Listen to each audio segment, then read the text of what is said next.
Reality sets in. IMF is in town.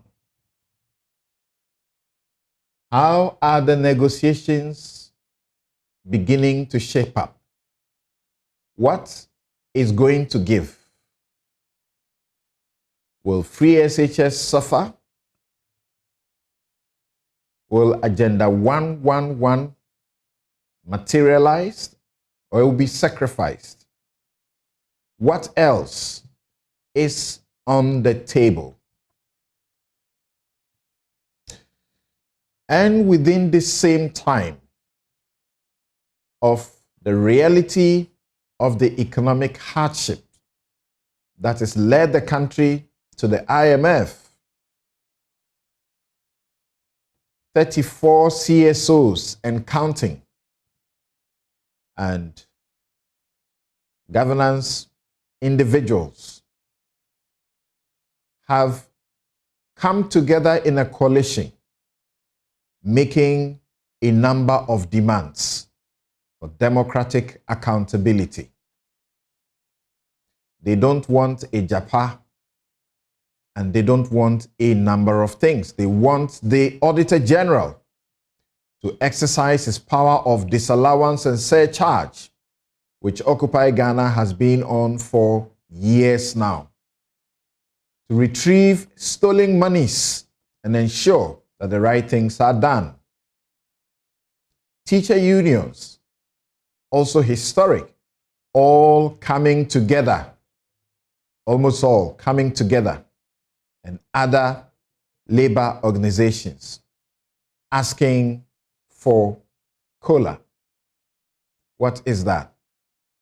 They're looking for between 30 to 20% of their salaries to cushion them in these times. The defense minister hints that some of these could lead to instability in Ghana. Are these demands fair? These are the vexed matters that will engage our attention this morning on Newsfile. I'm Samson Lardy Anyenini. We'll be right back to deal with the issues.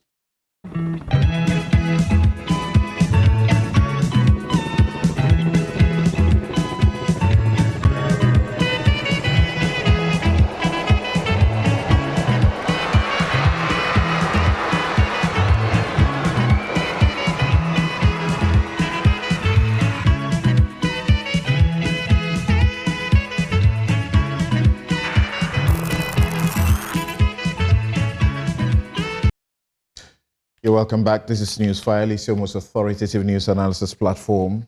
And here on Newsfile, as always, we put Ghana first.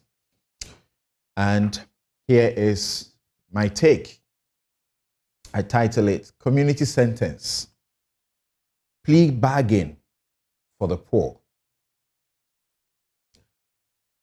Some, and I think many, dislike the idea of allowing quote unquote, a criminal, especially the big thieves involved in corruption offenses,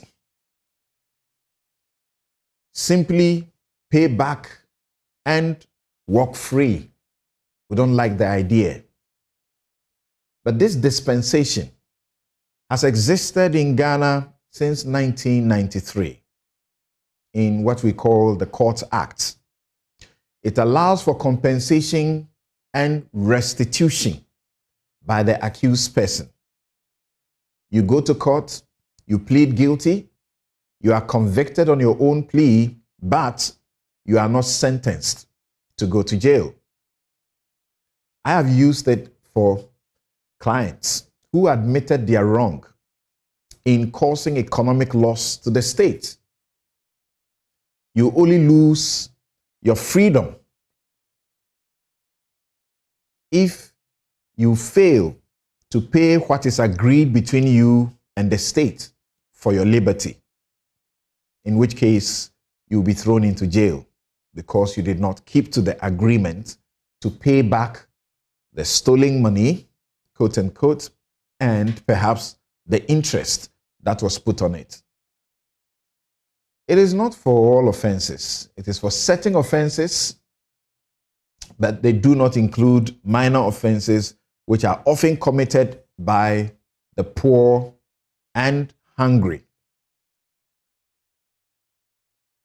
It is abhorred in our part of the world, especially by the poor, because they don't benefit from it.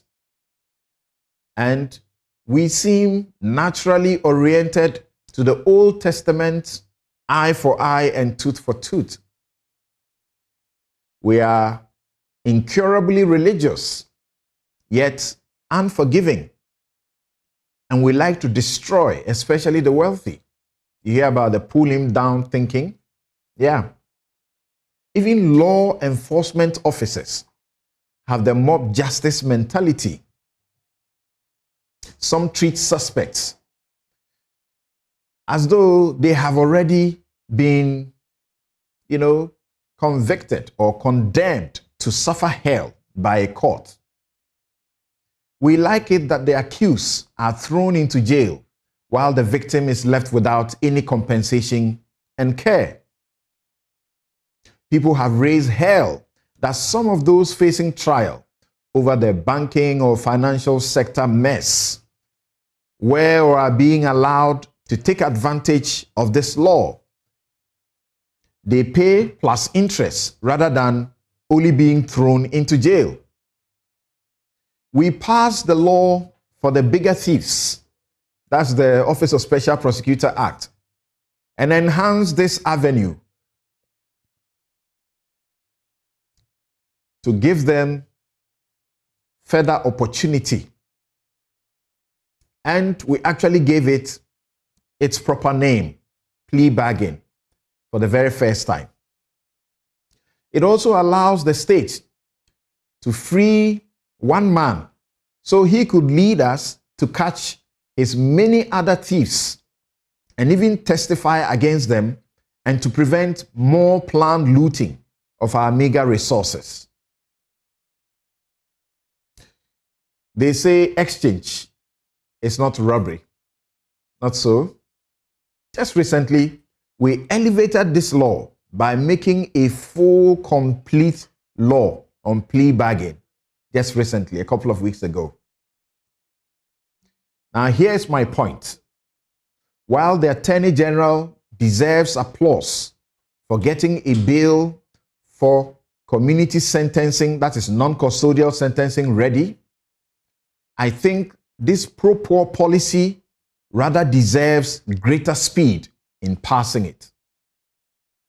So I say, let the genuine heart prompting it push it faster, because it doesn't make sense to imprison the man who stole a bunch of plantain to feed his family because he can't afford a fine, however small that fine, while another who robbed an entire village, people died because that hospital was not built, and people couldn't go to school because that school building was not put up.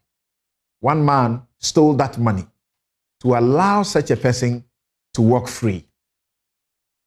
Since 2004, the CDD has led and the state has accepted this path, yet we can't seem to pass the law on community sentencing. In fact, we did a bill for it, but that bill has seen Parliament go and come. I suppose it has not even gone to Parliament. The Attorney General has done a new one, and it is my prayer that this one will see the light of day. It simply doesn't make sense to put people who are hungry and committing minor offenses to prison so that the state will feed them in prisons that are congested, in prisons where they go and catch diseases, in prisons where they go and get habits rather to become thieves, instead of giving them an opportunity to properly rehabilitate by sentencing them to work. The story is told of one woman in Kenya who was sentenced to community work service.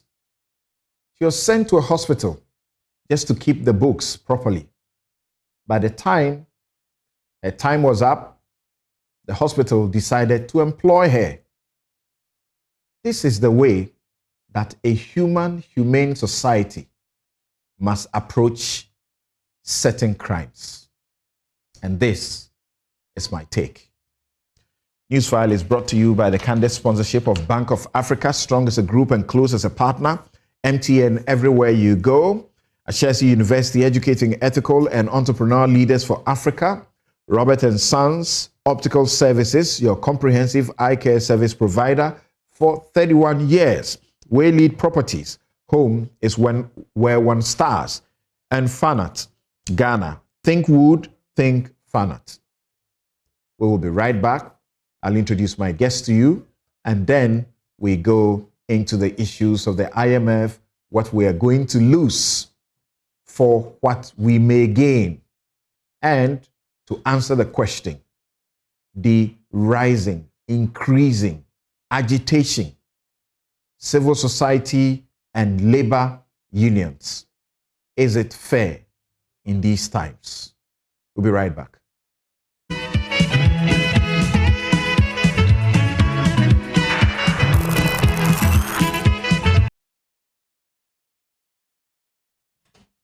You're welcome back. This is Newsfile. It's your most authoritative news analysis platform. And here on Newsfile, as always, we put Ghana first. My guest seated here in the studio is John Abdullahi Jinapo, MP, Yape Kusogu, and Member Finance, Mines and Energy Committees of Parliament. In this building, right around, and in my sight is Alexander Kwamina Afenyomaking, who's MP Efutu and Deputy Majority Leader. Joining us by Zoom, Bright Simmons, Honorary Vice President, Imani Africa. Dr. Theo Echampong, Political Risk Analyst and Economist. And Demba Tobega, who is Member Finance and Economy Pillar, Center for Social Justice. That's our guests, list of our guests for the very first segment. I'd like to begin with Dr. Theo Echampong. Hello, good morning, and thanks for joining us, Dr. Theo Echampong. Samson, pleasure to be here. And forgive me, I've got a bit of a cold, so my voice may be a bit hoarse. That's cool. Thank you very much. So we have followed you in the course of this week, and we have heard your views on what is going on, particularly on what the country is likely to lose, even as we go in for the IMF bailouts. From your reading and from what you have, come to know so far, what are we likely to give for how much? Yeah, once again, thank you very much. And I think to answer the question, we need to put it in a bit of context in terms of what does an IMF program bring to a country such as Ghana? And as you rightly asked, what is the likely trade-off that one would have to make when we decide to go for such a program? We know that we're likely to get anything between 2 and 3 billion USD, something a little in that range as immediate financial support that the fund is going to give to Ghana to meet or to address 2 or 3 key things. The first one is the balance of payments, or to put it in very simple terms, the dollar availability that we need to support a number of the imports that we're making. So almost 20% of our import bill is from petroleum products that we bring into the country. And if you don't have dollars to meet that, as we've seen the central bank in the last couple of weeks attempt to ration that, then you do have a problem. So immediately we get access to some money, but that money, or that 2 to 3 billion, is not going to be given to you at a go. It most likely will be staggered over a period of time where you need to meet certain benchmarks as part of the adjustment conditions that you make. So that's the first thing in terms of what the program brings. The second thing that the program would also likely bring us, in a sense, is because Ghana has lost access to the international capital markets. And if you look at how we have been financing our budgets over the last 10 or so years, these Eurobonds and other commercial paper that we sell is a key component of the financing mix of the budget, especially the external debt component, right, of our budget. And to the extent that we were not able to go to the market early part of this year because a lot of people basically didn't believe our numbers, the CD came under a lot of significant constraint. Going on the program in a way signals or sends a signal to the players within the market that we are on a sort of trying to fix the mess that we find, ourselves in. Because prior to even the announcement of the IMF program, if you look at the sovereign spread, so Ghana trades its bonds on these international capital markets, and I provided some charts for your producers to put on the screen for the benefit of our listener. But if you look at the spreads, prior to that, it was literally trading above the distress levels, over 1,000, basis points. And since the announcement of the IMF program, we've seen a bit of a correction, right, in terms of the spreads, where it's come down a couple of basis points. So that then signals that going to the markets and the sort of investors that we're dealing with would have some sort of confidence in the Ghanaian economy and reverse the portfolio of outflows. Then you come to the question that you asked, what do we have to give in terms of, accessing these funds? Because it's not necessarily free money, and there are trade-offs and consequences that we have to, undertake, particularly when it comes to the structural reforms that need to be done. So it's going to be predominantly two things on the trade-offs of what we need to do. The first element of the program is going to be around restoring macro stability. So here we'll be dealing with things like revenue administration, and within that, things around tax exemptions, ports, the extractive sector. And then importantly, the second element of that being the expenditure measures that we need to take. And this is where a lot of the focus is going to be on the public sector wage bill. That's one. Number two, the rationalization of some of those sort of government flagship initiatives. So here we're talking free SHS, the NAPCO program, the USTAT that is, meant to be implemented as part of the 2022 budget. All of those things will really much be on the table for some sort of cuts or some rationalization. And then within that, also things around reforming your state-owned enterprises, right, as well. Because we know that there's a lot of waste within the system. And particularly, I have argued that the size of government for economies such as Ghana is far too big. So those are the things that would possibly have to give up as part of a wider sort of 3-year program. But ultimately, it is us as a people and as a country that would have to implement these reforms. And the success or not really would lie down with us. And then, of course, we can come to the other debate subsequently of the whole politics and how we have politicized. Okay. Thank you very much, Dr. Theo Champong. And I needed you to set this stone as to what is likely to give and what we're seeking. And thank you for doing that for us. Now, I want all of you to relax, and then we are going to take a presentation in the next 20-25 minutes, detailing how we got to where we are. That's sort of a recap because we did that last week. How we got to where we are, and perhaps the cost and benefit analysis of going to the IMF. Let's listen to Bright Simmons.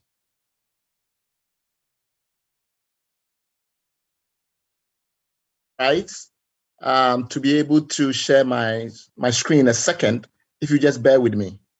That's all right. So as I mentioned, yes, Bright Simmons is going to give us a presentation that will help all of us sort of recap why we are where we are now and what do we look forward to. Bright, are you ready? Thank you very much, yes, go ahead. Samson. Thanks for inviting me, and my regards to Theo, who, as you know, is also affiliated with Imani. So some of the arguments that I'll be making are fairly similar to what he's made so far, but I felt that given the debate we've had so far, it will be necessary to attempt to provide a bit of a historical background to where we are and how we got here. So as I wait for the screen to be shared, I'm going to start by saying that we've been following the debate in civil society and in the think tanks quite closely. And in the course of doing that, we've noticed that, some of the overpoliticization continue to prevent a very thorough understanding of the context that, this IMF decision is embedded within. And it will be helpful if in the course of, the next couple of months, we don't necessarily tone down the politicization, because politics is very important for us in managing our country, but we also give room to some of the facts that are, as far as we are concerned, are very critical. So now that I have permission to share my screen, I'll do so straight away.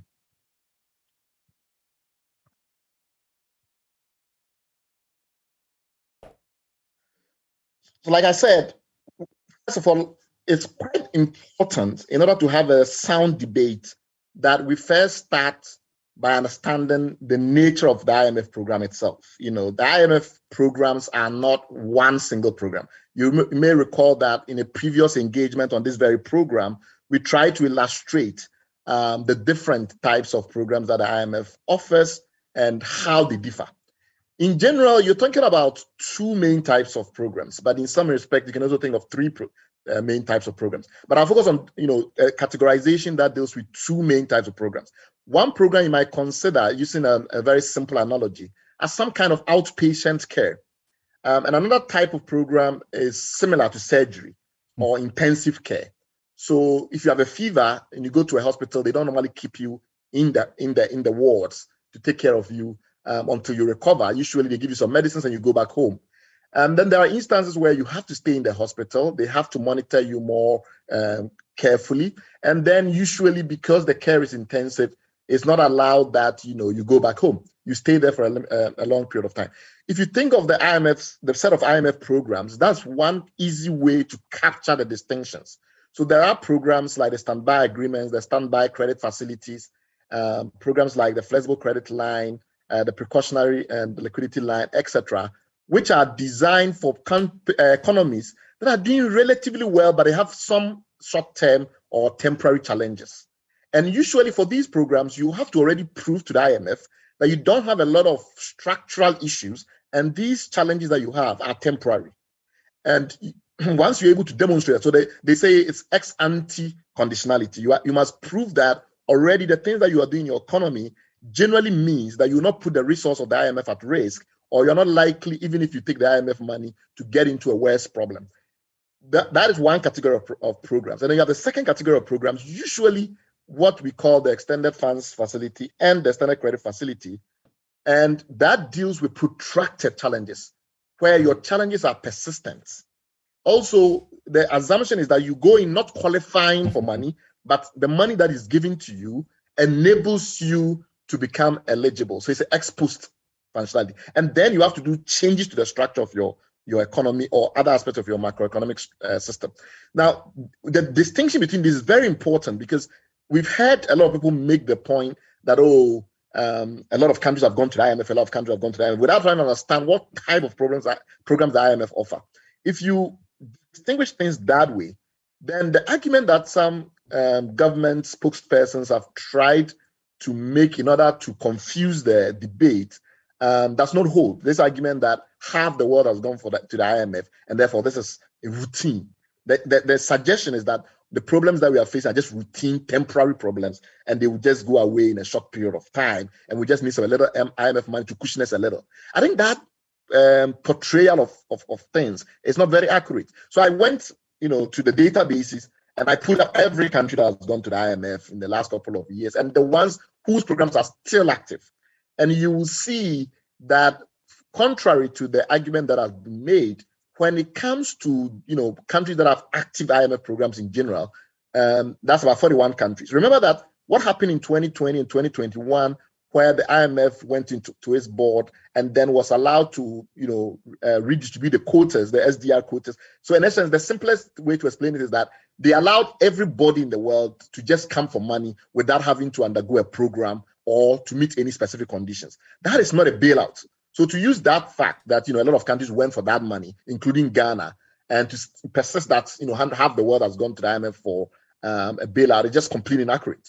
There are about 41 countries that have an active IMF program, a real IMF program, not the rapid credits facility that it is best to everybody that wanted it.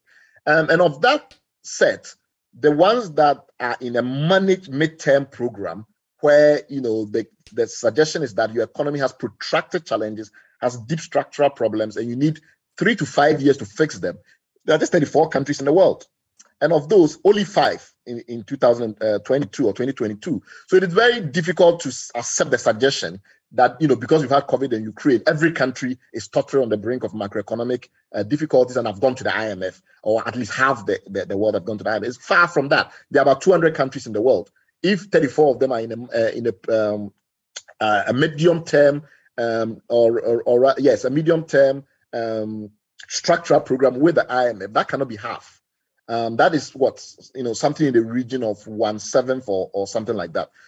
And there are even countries in Africa that typically don't go for these long-term programs, though most African countries, because of the way in which we wait till things deteriorate to a certain level, when we go, we tend to get the EFF and the ECF, which is like surgery or intensive care. Senegal is one country that historically always go to the IMF for a standby guarantee so that it doesn't have to get to that stage where it needs that kind of intensive care. But most African countries follow the Ghana route, where we wait till we are in big trouble, and then we go to the IMF and we have to get intensive care. So that is very important, just to set the context right. That is not some kind of routine thing where we have a temporary challenge and we go to the IMF for just some little support. We are going for a program, and the only program that we've ever qualified for since the last 2 decades, and is the likely program that we are currently negotiating, is medium-term structural reform type program, or in simple terms, it's an intensive care program. The other thing that is also important is that some countries have graduated from using IMF. So this idea that, the IMF, because we are all members of the IMF, we must consistently be going for ECF and EFF. As I showed you in the previous screen, if you look carefully, you will see that of the 34 countries that are doing these types of programs, 25 are in Africa. So Africa just tends to have this very persistent problem. If you look at the countries that were the biggest borrowers of IMF money before 2000, so since the IMF came into being in 1944, and then from 1947 when it started, providing these types of arrangements, you will see that most of the countries that used to be big borrowers of IMF money, fascinatingly, Korea was one of them, Russia was one of them, Brazil was one of them. Since 2000 onwards, they've more or less exited the IMF medium-term programs, and in some cases for almost all types of borrowing. If you look at the case of Russia, Korea, and Brazil, for instance, Argentina is the only big borrower that has stayed consistent. For Argentina, it's not clear what the problem is, but it looks as if for them, IMF is just going to be the way they roll. But that is an important point also, because it establishes that for some people, they go to the IMF, they build their capacity, and then they don't need IMF consistently. Why is that important? Because remember that when they set up the Bretton Woods institutions, The IMF mandate was not really to help countries run their economies permanently. It was to provide surveillance, to provide periodic support to countries that were under pressure. And it was the World Bank that was supposed to be more responsible for the World Bank institutions, the IDA, the IBRD, and the others, that was supposed to be responsible for the longer term management changes in your economy that will transform you into a slightly better country than you are, or in time, a much better country than you are. So IMF money was never seen as like a permanent kind of pot of money that you are constantly using to fix your country. So that has meant, therefore, that some countries have really transited. And in that transition process, only a few countries remain consistent top borrowers of IMF. So that's also important. The other thing that is also important to point out is that, yes, Ghana is not the only country that keeps going to the IMF. There are a whole bunch of other countries, but Ghana is one of the most noted. In Africa, I think it runs around fourth or something like that. So after Liberia, Mali, Kenya, Morocco, Ghana is the country that has gone to the IMF the most in Africa. So we do have a persistent tendency to go. The other important, fact that I need to state the context is the fact that, until about 1987, we also used to do what Senegal does, which is have standby arrangements, because we didn't want to enter into a full program with the IMF. And then since then, because we had allowed things to deteriorate to a certain point, especially in the 70s and the 80s, we had to start doing these extended credit facility programs. And most of the $1.8 billion that we now owe the IMF is in those facilities. In fact, all of them are in those facilities, except the rapid credit facility that was just distributed to everybody that I mentioned. So that's also kind of important. The other critical issue is that there is something about this specific return to the IMF, and that is very important. Usually, there are a number of, I'll say, three main reasons why you go to the IMF. One of them will be balance of payments, where the simplest way to describe it is that the money that leaves your country and the money that comes to your country are not balancing. And that could be because of trade issues, could also be because of current account movement issues. But in general terms, it tends to have a huge effect on your currency. And IMF is very well known for that. So the balance of payments issue. The challenge is, even though the government keeps on saying that we're going for balance of payments support, we're going for more than balance of payment support, because we also have persistent deficits that link to our revenues domestically, and we have more critical and imminent debt crisis. Now, that third point, even though we've had debt service challenges for a while, so in 2014 we went to the IMF, for instance, we're spending 42% of all our revenues on paying debt interest. The problem with this time is that, because of the way in which all these problems have converged in really serious form, that percentage of how much of our total revenue is spent on paying interest is escalating. So our debt crisis is the worst we've seen since the 80s and the 70s. And that is very significant, because it gives you an idea of how we got to where we were in the 80s, which made us turn to these medium-term IMF programs rather than having standby guarantees or occasional injection of money when we need some balance of payment support. It started with the fact that by 1970, it was clear that we couldn't pay our debts. And the only way we could move forward was to host a debt conference, global debt conference in London, and restructure. Now, the problem was, once we got a restructure, we got the debt relief, we went back to our ways of refusing to get a proper program with the IMF, where we agree on the things that have to be done structurally and fix them. And so by the late 80s, we're in a really dire situation.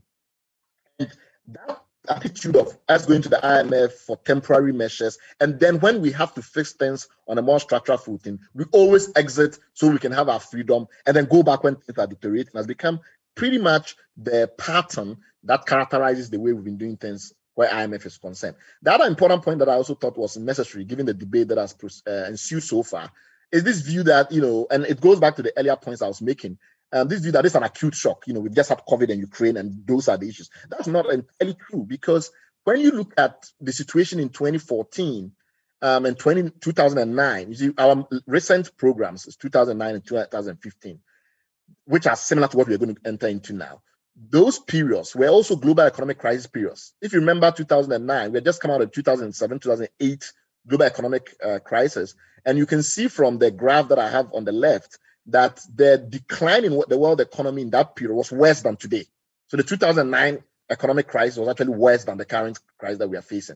purely on terms of growth of the global economy and other factors. So while it looks as if this twin crisis of Ukraine and COVID is really problematic, the fact of the matter is that in 2009, when we went to the IMF, in our recent spate of return to the IMF, things were just as bad. It was also globally driven. Even in 2014, and I'll try to explain that, even though we didn't have a worldwide global crisis, for Ghana, we had external shocks that mirrored some of the global crisis conditions that we face today. Some of the issues that we pledged to do in 2009, it's fascinating just looking back at them again. Issues of trying to manage the deficit, issues of trying to address tax loopholes. We've been dealing with them for forever, for a decade and more, right? And so those issues continue to persist. In 2014, I've heard people say that, well, this situation is very unique because we didn't really have a global crisis in 2014. Yeah, we didn't have a worldwide crisis, but for Ghana, the collapse of commodity prices always implies an externally induced crisis. So if you look at the price of gold and the price of oil, we have significant downturns. You can see around 2014, 2015, that both commodities suffered significant price collapse. And then cocoa also, had a cyclical downturn. So we had this situation with single spine where we had literally doubled payments to states and public employees and a massive commodity price crunch. And the two conjoined forces meant, therefore, that the effect on the fiscals was as similar as it is today. In simple terms, we've had these recurrent challenges, and attempts by politicians to create distinctions among them are not very educative, if you really want to take a good look. The other point that I also wanted to make quickly is that our borrowing costs have surged. And that borrowing cost, the surge of that borrowing cost is also historical, has very little to do with COVID or Ukraine. We've had these challenges. One of the big changes, though, and that is why I think this crisis is particularly different, is that the amount of money we've been borrowing is been escalating in ways that suggest that we become used to simply borrowing for everything. And look at the fact that since we first started borrowing from international private capital markets, in simple terms, started going for the Eurobonds, we took from 2007 to 2017, for 10 years, we used that period to raise about $4.5 billion. Look at $4.5 billion and look at how in time we've surged our borrowing to more than $13.2 billion today. So in a very short period of time, from 2007 to 2017, for 10 years, we borrowed about $4.5 billion on international capital markets. And then for just about 4 years since then, we borrow an additional $8.5 billion or more.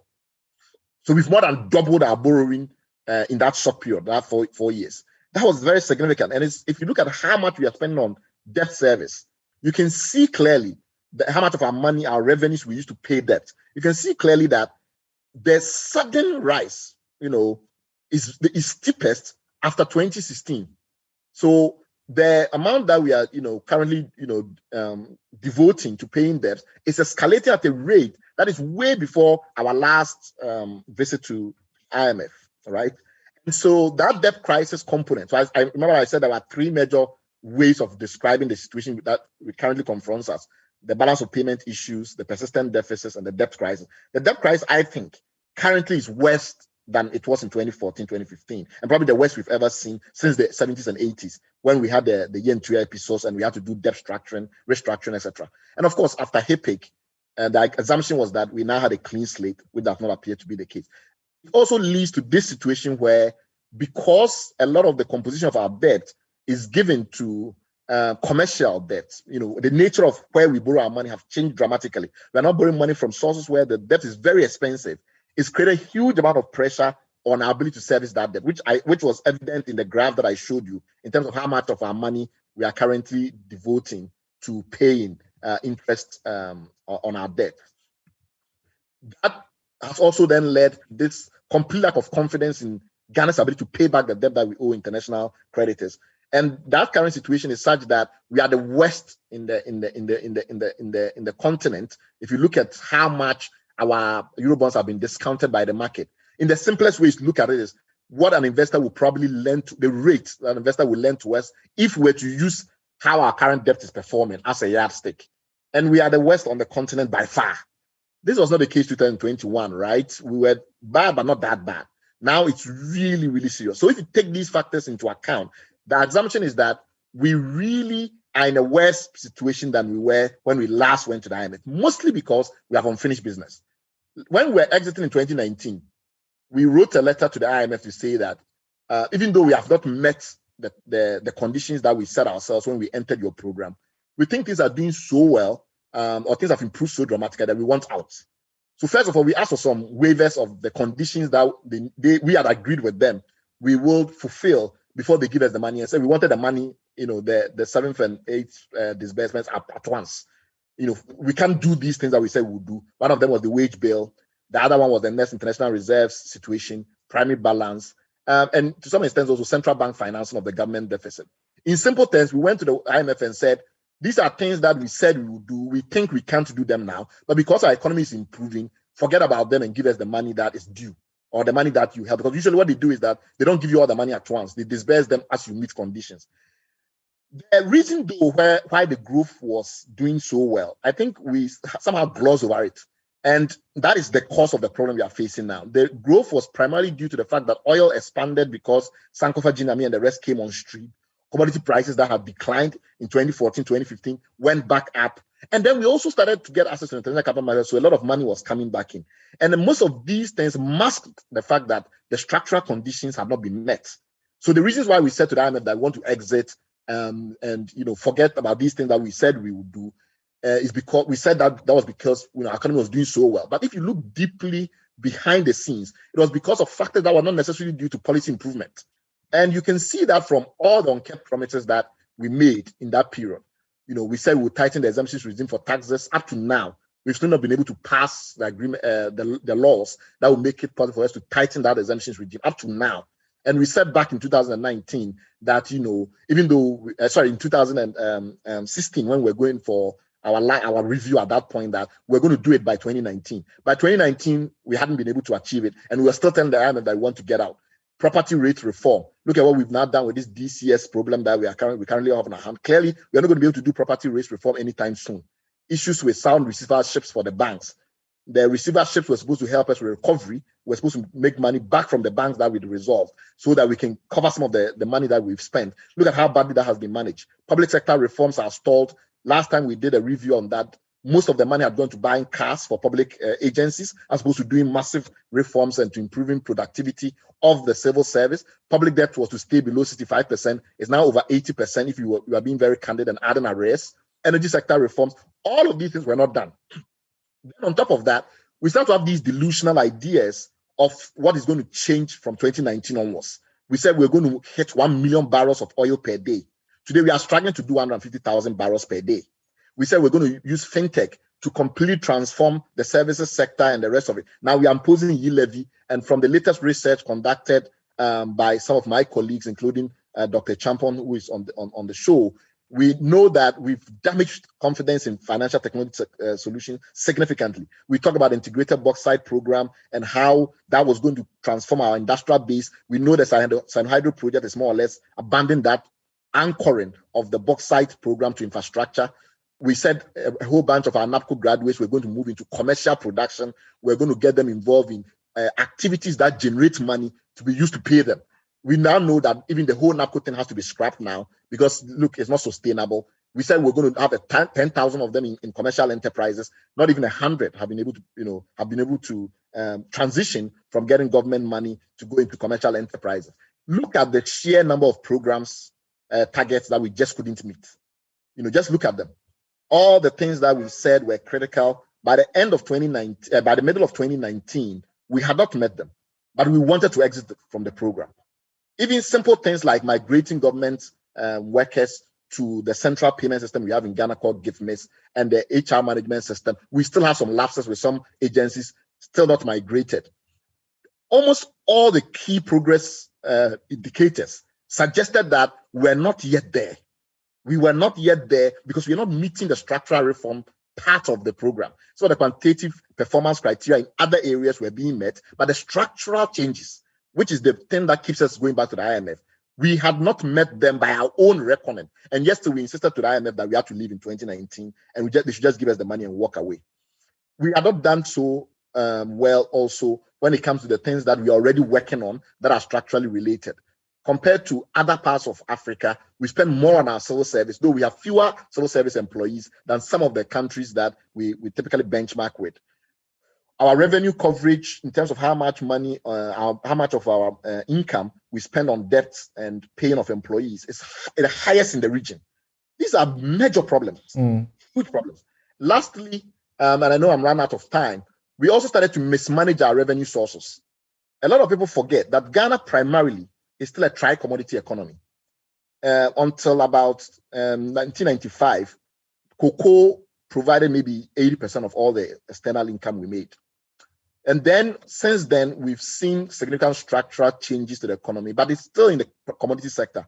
It's primarily gold, oil, and cocoa now. Now, let me very quickly run through why I think that in those segments, which are major revenue drivers, we are doing everything we can not to be able to make the right revenue. In the area of gold, everybody who studies that sector knows that the real challenges we have is not in the royalties. The royalties are short. Whether the companies make profit or not, they pay us the royalties. The real problem we have is that we have 10% equity in some of these companies, and they don't pay any tax because any dividend because they claim they're not making profit. We are supposed to get maybe 25% to 35% or something like that in total tax take. Most of them continue to insist that they don't make profit, so we don't make money. If you want to reform that sector, is it the 45% you are not getting, the potential 45% you are not getting, or the 5% that you are consistently assured of getting, that you need to go securitize and put on the international market and sell? Which one should you do? And then we decided rather than tackle the equity issue and the equity dividend issue and the tax issue in the sector, we'd rather take the royalties and go and securitize them in London and sell.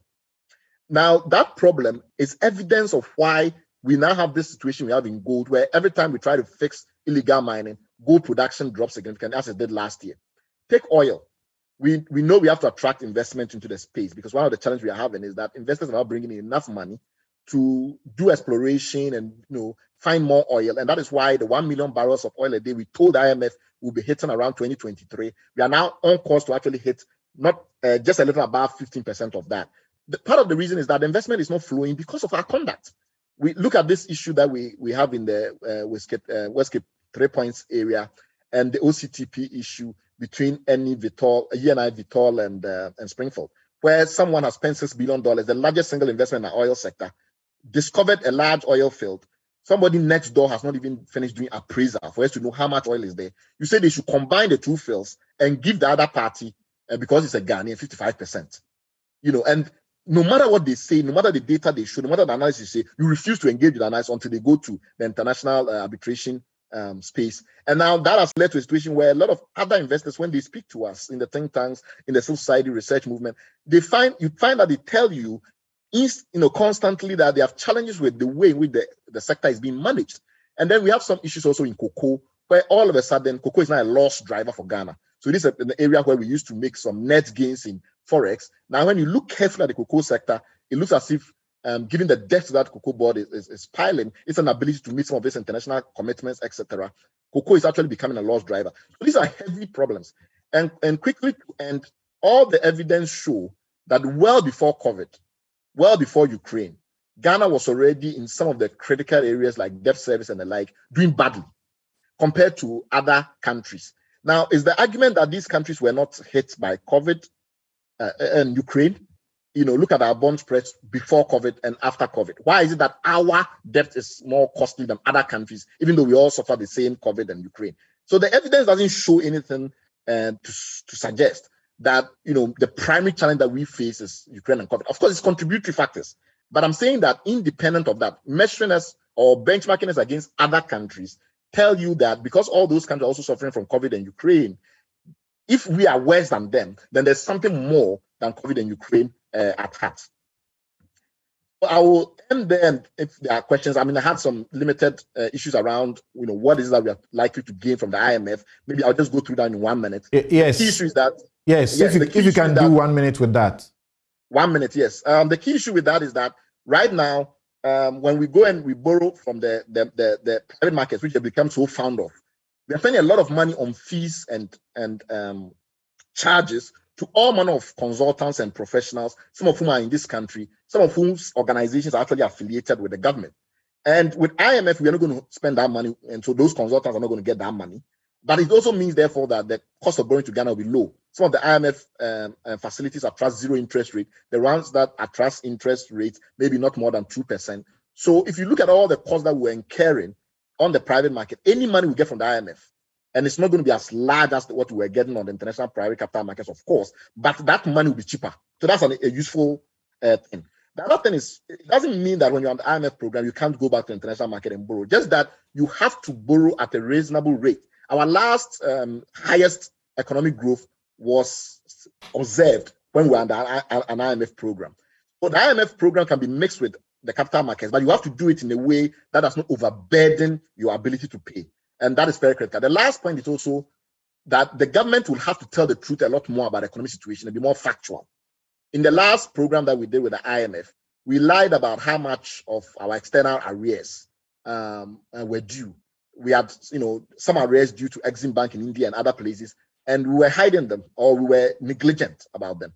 And the IMF found out, and we had to write an apology letter to tell them that, it was a mistake due to administrative error and things like that. So the extra vigilance means that the data that we're going to be used for analysis about where our economy really is, that data is going to be better and superior because of the fact that there's extra vigilance. And I think those are some of the advantages that we are likely to gain.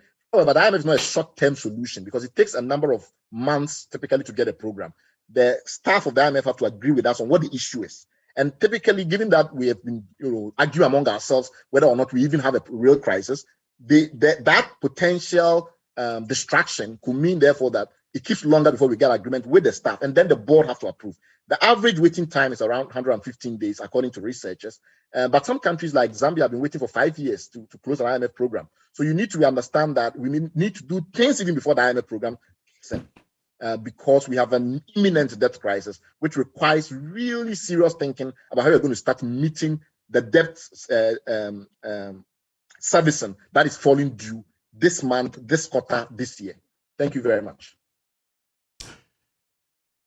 Please try and process that. We take a quick break. We'll be back.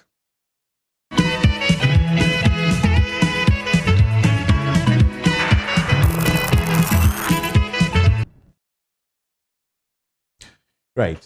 This is Newsfile. It's the most authoritative news analysis platform. And here on Newsfile, we put Ghana first. It's brought to you by Bank of Africa, MTN, Ashesi University, Robert & Sons Optical Services, Waylead Properties, and Fanat Ghana. And you have just been listening to Bright Simmons, Honorary Vice President of Imani Africa. And what do you make of his presentation? Insightful. But there's something that caught my attention. Theo, I want you to come on for just a minute before I come to my guest in the studio. Something caught my attention when he brought up the slide about the Eurobond that we have been going over the years and borrowing. And for a very long time, we had done just about 4 billion. And just in 4 years, we were able to go push it up to in excess of 13 billion US dollars. I discovered that on that figure, even Nigeria, on that table, even Nigeria, the most populous country, in excess of 200, as in its population, in excess of 200 million people, is doing a little over 10 billion in the Eurobond market. And we, Ghana, just about the size of Lagos, we are doing in excess of 13 billion. I don't know, that really sets me thinking. What do you say? Actually, the number is far bigger. Since we started, going to the market, collectively we borrowed a little over $15 billion as Eurobonds. And I mean, the point really is that we have pretty much become what I call debt junkies, right? So I'm getting an impression that even though we would have done in excess of 15 billion, what is outstanding is 13 1.1 something billion. Absolutely. United States dollars. Yes. And the reason for that is that we're not fixing the very structural or difficult problems that we need to as a country, some of which Bright very well talked about. In fact, I had a couple of slides that I wanted to show, but he's done enough justice to the topic. But the point is that since we became a lower middle income country in 2010, and since we had the big HIPC relief initiative and the multilateral debt relief from about 2007, the only way we have tried to fix this economy is just to borrow. It's as simple as that. You can look at all of the data and you can see the rate of debt growth, and particularly the composition of the borrowing from the external market, i.e. Eurobonds, becoming pretty much a mainstay of the financing mix of this country. The challenge is that when we even go and take these monies, right, they're not necessarily going to even finance productive investments in that respect. If you look at all the prospectus that we've been issuing, a major chunk of that money comes in and it goes to service the principal, the interest payment on some of those existing debt. Not even the principal. What you're really doing is you're just kicking the can down the road. And so anytime you have an external crisis or a shock like we're having now, then you find your economy in a very, very difficult, bind or position. So my questioning is driven by this thinking. Are we ever going to get out of this pit? We can get out. The thing is, you can get out by fixing the politics. I have said that the economy is only a symptom of a bigger problem. If we fix the politics and the governance, the economy necessarily would actually get out right. But you see, we tend to treat the economy as some sort of silo thing, forgetting that it is human beings, it is incentives that give rise to certain course of action that we take. So when we are discussing the debt issues, the balance of payment crisis issues, and all those related things, yes, they're important, but I think fundamentally, the solution to that is how we run our politics in this country, where we're pretty much over-politicized a number of things. And Bright talked about something, but I probably just want to share my screen here. Again, just to reiterate the point and why we need to fix the issue. This was an article I read yesterday from Bloomberg, and where they were analyzing all the countries or a number of the emerging market economies that are facing pretty much a debt crisis or a looming debt crisis, in part to do with the deficit issues, and then in part to do with the balance of payment issues. And you can see actually quite very clearly here on your last right-hand side column. If you look at the ranking, Ghana is number 2 in this assessment of countries that have a sovereign debt or higher sovereign debt vulnerability ranking in that respect. And if you compare to Cote d'Ivoire, our next door neighbor, right, they are relatively doing much better than us. So the argument that Russia, Ukraine, and COVID and all of that, yes, it does have an impact, but the issues, particularly with the Ghanaian economy, are much, much more nuanced and much more peculiar to us in that respect. Because here you are, 2 countries, Ghana and Cote d'Ivoire, but you can see very clearly that in Ghana's case, we are actually ranking number 2 in terms of a number of emerging markets that are facing, a severe risk of capital flight and issues around, a looming sort of debt crisis. And Cote d'Ivoire is ranking 26. Yes, Cote d'Ivoire is doing much better, than that's that. far better. Other African countries, Bright talks about Nigeria and the rest, but you can see Senegal, Nigeria, the rest of the other countries doing much better. And it's only El Salvador that is at the top, and we are second in that. So the problems are very peculiar to Ghana, not just Russia, Ukraine. Before I come to my guest in the studio, I want you guys to, and if Bright is still there, just in some 30 seconds, can you tell us, apportion how much of this situation is blamable on COVID and Ukraine rather than incompetence in managing the economy, rather than the wastage, rather than the wastage that occurred during the elections, as we have been told, among other things? In percentage terms, what will it be? Samson, COVID is primarily growth, right?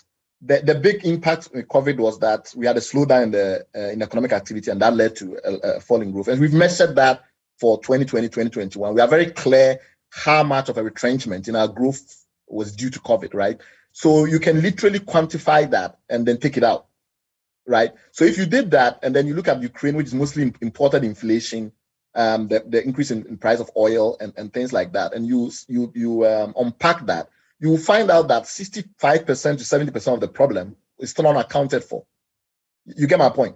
So with COVID, the main channel of impact is in growth because you have reduced economic activity. So you can say, okay, how much growth did we lose? And we lost growth in 2020. I think we declined to, I had the chart here. I can take a look in a minute. We declined to almost no growth, about 1% or something like that. I have to look at the latest revised numbers. So you say, how much did we lose? Instead of maybe doing 5%, we did 1%. We lost some money there. But that money would not have made a major difference in terms of how it would have impacted taxes or any of that. Then we had fiscal spending related to COVID, But then you look at how much other countries spend relative to their economic size and how much we spend. And that I had a chart on there that shows that we spend far less compared to some of our neighbors, including Senegal and others, relative to our economic size. So if you take the two main areas in terms of the fiscal impact and then the growth impact, and you tease that out of the numbers for COVID, you don't get the substantial deterioration, or it doesn't explain the substantial deterioration that we've seen. And in the case of Ukraine, the Ukraine conflict is primarily matters to do with commodity price-driven inflation. Now, that imported inflation is partially offset by the fact that we also export some commodities, and the price boom has helped us from a revenue point of view. So you need to balance that out. And then what remains, you take it out of inflation, and you will still have significant amounts of inflation after you've accounted for the imported inflation. Right. So, but the question again, thanks for the elaborate explanation. I'm asking if you were to estimate. Yes. We have come this terribly worse and have been pushed almost without an option to go to the IMF. If you read from the Bloomberg and the rest of them, we have been shut out of the Eurobond markets. We don't have any access anymore. So this is pretty much having been forced because we couldn't do anything else than to go to the IMF.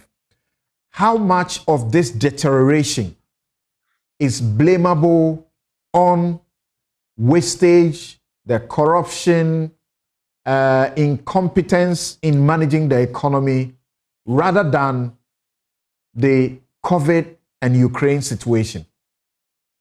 Well, global inflation is now around 7% instead of the 5% or so it was forecast to be. So you can take that extra 2% and say, well, you add that, you take that out of our local inflation of something like 28% now, as at last check, and you are still left with 26%. So if you look at it carefully, 80% of the problem is domestic, and 20% of the problem is, and I was just using inflation as one benchmark. You can look at other benchmarks and do the same. Say, how have global conditions deteriorated versus local conditions, and you subtract them. Of course, the methodology is more complex than that, but on the whole, you come to the conclusion that about 80% of the problem is domestic. Right. Dr. Theo Champong, do you subscribe to this, or you will have a different estimate? I haven't worked any numbers. I'll be very forthright. Yes, but from where you sit and from the work you have done, if you were to guess, just estimating. Not guess, because we need to really run the full sort of modeling to really come to an objective answer. But what I have looked at is the fact that a number of the issues with the economy predate COVID and predate the Russia-Ukraine conflict. You can look at the numbers in terms of the debt overhang, because just as we finished the last IMF program in 2019, and remember, even that program, we had to extend it by about a year. Originally, we were meant to have finished, I think, 2018 or so, thereabout. But if you look at the benchmarks that we said we're going to attain, and Bright showed you, many of them we did not meet. And immediately after we exited that program, we started piling on debt, right? Again. And you can see, again, even in terms of some of those growth numbers as well. So what is very clear, even without doing the detailed sort of quantification, is the fact that the structural issues were there. And what the Russia-Ukraine conflict and the COVID really did was to expose that soft, underbelly. But I don't have any hard numbers as yet from where I sit to be able to, Right. Even the World Bank's country representative in Ghana has said that our economy was getting bad ahead of COVID. But I'll return to the two of you when we are sort of wrapping up on this subject matter to find out where you stand when it is said that it is the last IMF program that the NPP government inherited that actually kept the economy in shape. And things just went bad after going into the elections and coming out of the elections. The CDD, has done its work and estimates that it will cost a successful presidential candidate in excess of $100 million to prosecute a campaign. Parliamentary elections, the MPs will need about, 4 million Ghana cedis, so to speak, to prosecute a campaign. It cannot be hidden that once you are in government, you will find the money in government, not anywhere else, in the name of doing projects and other things. So where do you stand? Was that project something that the IMF last project that held the economy up to that stage in that sound manner? And then you conclude with what you think, we are likely to suffer because of what we are going to get. Yes, so John and Afia-Makin, thank you so very much for your patience. Yes, John, I don't know if you like to start from where I got really surprised, where in the Eurobond market, yes, we have been shut out of that market because we have unsustainable debt. And if you look at Theo Champon's table, countries at the risk sovereign vulnerability in terms of debts, we are number 2. Cote d'Ivoire is 26, doing pretty well. Questions are being asked about, why? Are we the only ones that COVID hit? Are we the only ones that, Ukraine situation, concerns us?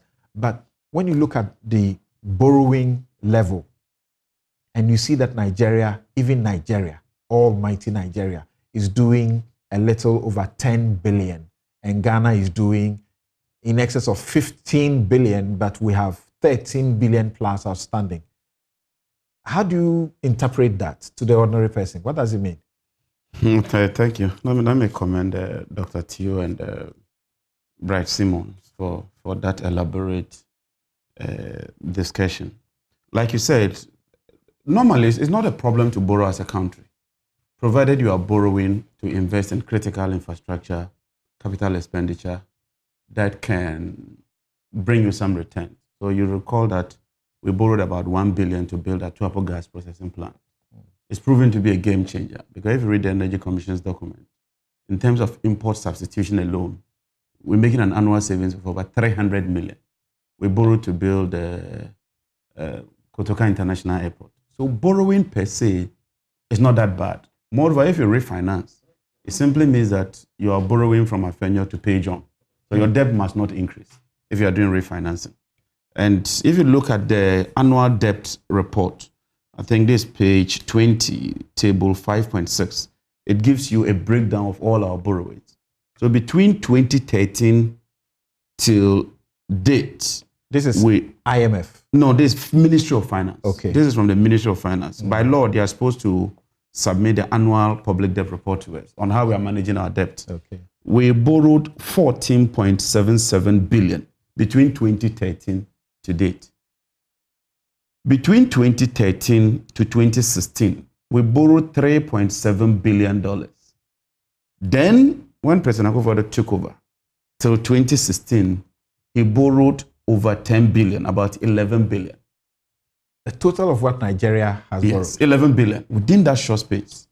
That's about 4 or 3 times what President Mahama borrowed in its entirety. But what we used to do was that you establish what you call a sinking fund or an escrow fund. Put something there so that when it matures, you would get something. But what this government decided to do is that they will do refinancing. Refinancing means we borrow, say, 3 billion, pay 2 billion that's maturing, and use the 1 billion for budgetary support. Then you must ask yourself, where are those monies going to? That for me is critical. We have been told time and again that much of the borrowing by this government goes to pay our debt. Now, I can't understand when you lay the figures bare that during your period you had done 3.7 billion, and that Akufo-Addo's regime has done in about excess 11 of billion. In excess of 10 billion. Yes. Why is it that there's so much interest in our 3.7 billion that paying it we need about 3 times to service that debt? But usually you don't even borrow to pay interest, because normally when you borrow to pay the principal, it's known as zero financing. So it's like refinancing. But that's what the interest. Because you borrow to do some project, it must pay for itself. So if you look at our borrowing, over 60% of the borrowing went into capital expenditure, critical infrastructure. If you look at President Akufo-Addo's borrowing, less than 50% went into capital expenditure. In fact, in 2019, when they borrowed most, 2.4 billion thereabout cedis was used to finance free SHS. So they're happy. You've paid parents' school fees. But the following year, you have to start paying the interest. The money is just not available. So it started catching up. So interest payment is moved from 10 billion when we're living. Now we are doing about 44 billion. Amortization is going through the roofs. And like Bright said, in 2019, when we exited the IMF program, we programmed to pay about 5 billion amortization.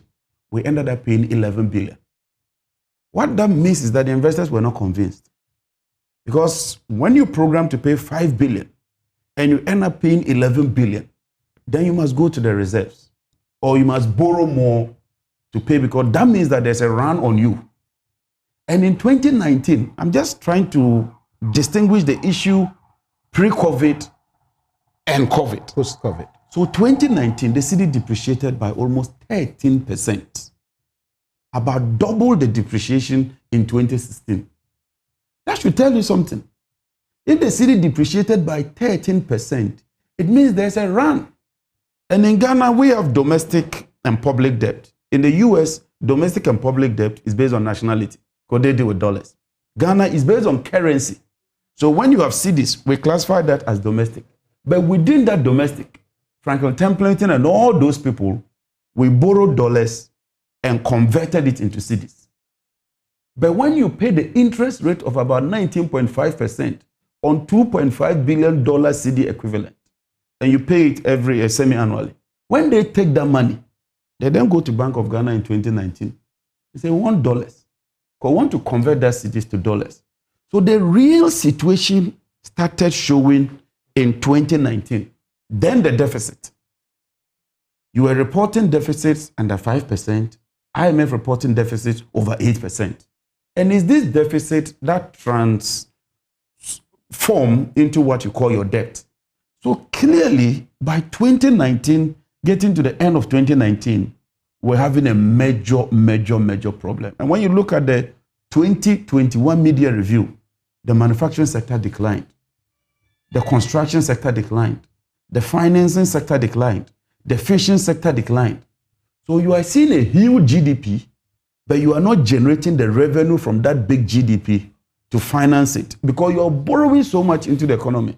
And our economy, we value our GDP by the expenditure approach. So when you spend more, the GDP will grow, but you won't get that revenue in order to deal with the situation. And so, moving into 2020, then COVID sets in.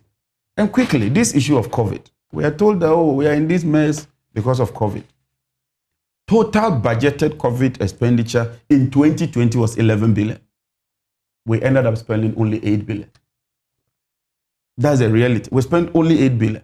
In fact, our projected total revenue that we wanted, we got more than 7 billion of that amount for COVID.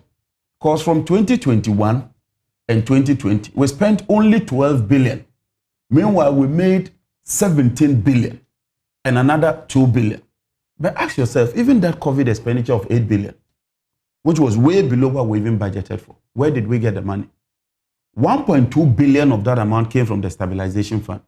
So that should not have a negative impact on you. And you are talking CDs? CDs.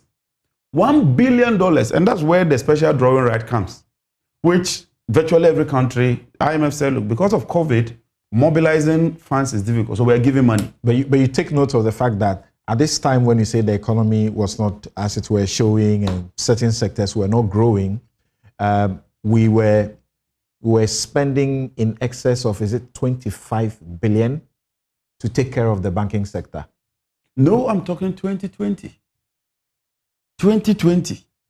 If you look at the revenues, 55 billion, and the expenditure of about 100 billion, 8 billion of that is attributable to COVID and COVID-related expenditure. So you cannot blame just 8 billion to say that that's why we are in this mess. And I'm saying that even that 8 billion, ask yourself the source of the financing. 1.2 billion from the stabilization fund. The World Bank gave us 5.8 billion. That's the IMF Rapid Credit Facility. We are not paying any interest on these funds until 2025. African Development Bank, 406 million. The European Union, all these agencies gave us money, but decided that they would defer the payment. You see, we are going to the IMF because of two principal issues: balance of payment challenges and macroeconomic stability. Now, your balance of payment challenge simply means that you cannot pay for what you buy compared to your other countries because you interact with them. My point is that the impact of COVID in terms of the cost structure is not even reflected now. Whoever will become president in 2025, and I'm convinced that President Mahama will be president, would have to cough up extra 11 billion. If you look at our trajectory, we've postponed almost all the payments to 2025. So you cannot blame just COVID for the challenge that we have. And if you look at another table from IMF, deficits, Cote d'Ivoire did 6%, Nigeria about 6%, all of them in 2020. Ghana did 15.7% in terms of the deficit. So a chunk of that deficit was not because of COVID expenditure, but clearly election-related pressures that is now catching up with us. And so we have no choice than to go. Because if you look at the January, February, March Ministry of Finance report for this year, total revenue was about 12 billion. Total revenue. Meanwhile, debt servicing, that is interest and amortization, is 13 billion. So our total revenue cannot even pay for the debt, let alone pay wages, pay other statutory payments. So we are in a deep, deep, deep situation. Well, as we understand, if we are not careful, we are going to need the IMF to help us pay salaries, so to speak. Now, John, from what you understand so far, what is likely to give?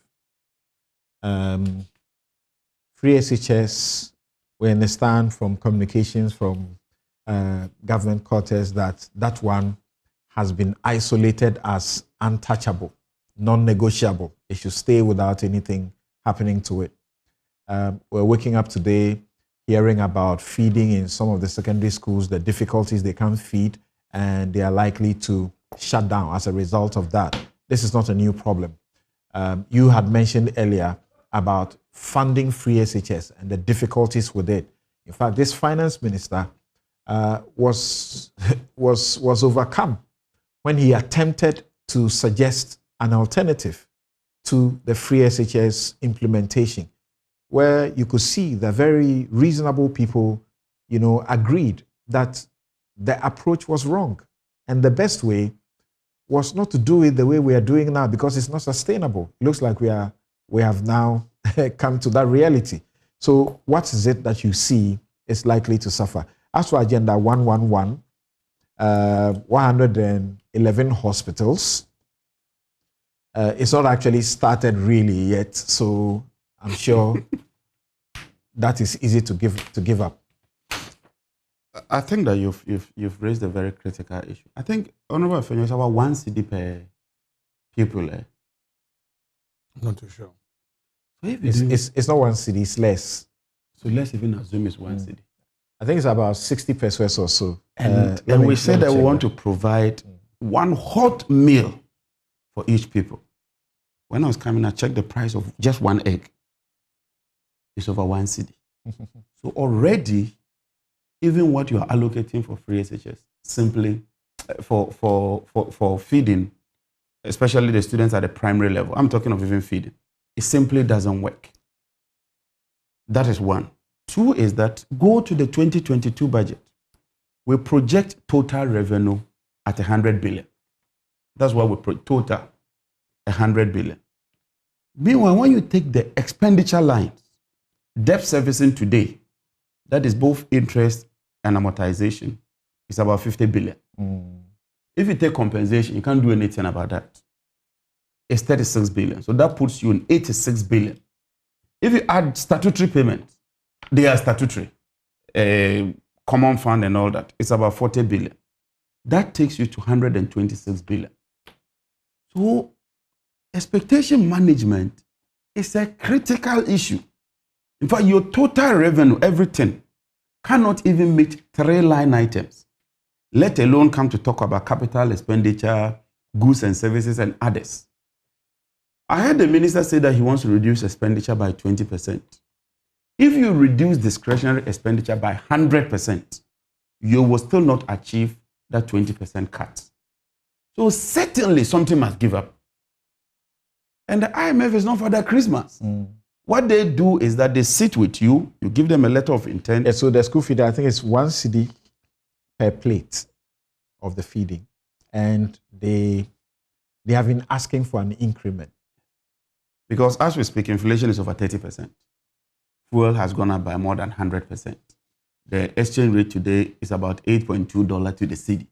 So naturally, the purchasing power of that 1 cedi at least has reduced by over 30%. So you are not talking of about 70 pesos in terms of real purchasing power. I've seen reports that even put inflation at 49%.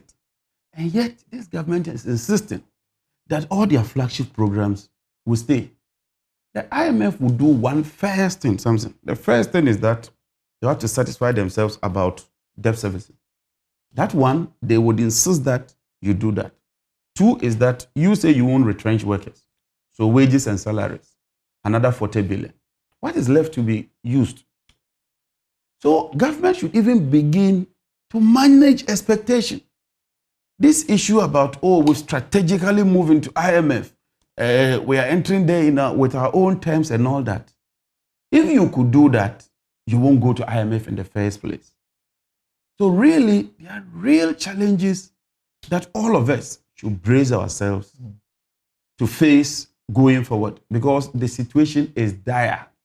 It's really, really, really serious. And government must cut back on certain things. If I were government, my first option would be to look at food security. Because that for me is very, very important. There's one district, one warehouse.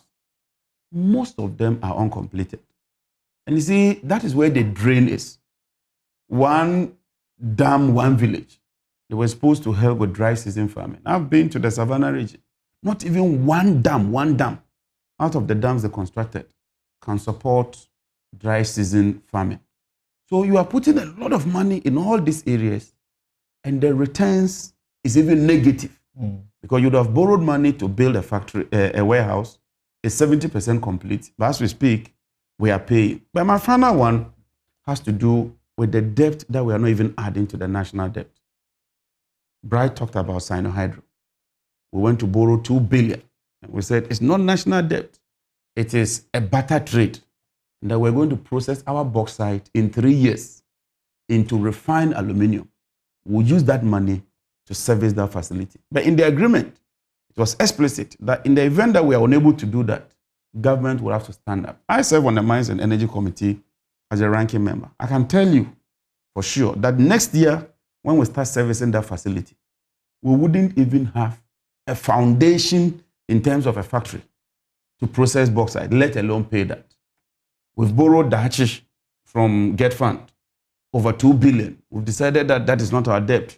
We've borrowed about 8 billion energy sector levy. We say that that is not national debt. We've borrowed so much by creating special purpose vehicles and deciding that we won't add that to our national debt. So that national debt of 80.1% as a percentage of GDP is exclusive of all these debt I'm mentioning. But when you read the budget and you look at the revenue and expenditure lines, you will see that the revenues are coming, but they are going out to service these facilities. So the minority will be meeting the IMF, and we want to make a strong case that all these contingent liabilities that are crystallizing ought to be taken account. And in our subsequent budget provisions, we must bring them from below the line and push them above the line, recognize them, and make provision for them. But what I know is that we are in for very, very difficult, very, very tough times. Right. It's just not going to be easy. Let's hear from Afeoma King also. When you listen to the presentation done by Bright Simmons and you hear also from Dr. Theo Champong, I don't know what you have to say, first of all, before you go into your own analysis of the circumstances, including what you feel is likely to give. We just mentioned the feeding program, for example. Send Ghana, the NGO that has been doing a lot of work in this area, has been asking that it should be increased to 2 cedis, and that's almost impossible so far. People ask themselves questions. If you can't spend 2 cedis to feed a child in the school per meal, then what sort of meal are you giving to that, child? I just go and say that 75. 75 pesos. So Correct. That's about. Yes, go ahead. Well, Leonard, thank you for the opportunity. It's good to listen to my brother.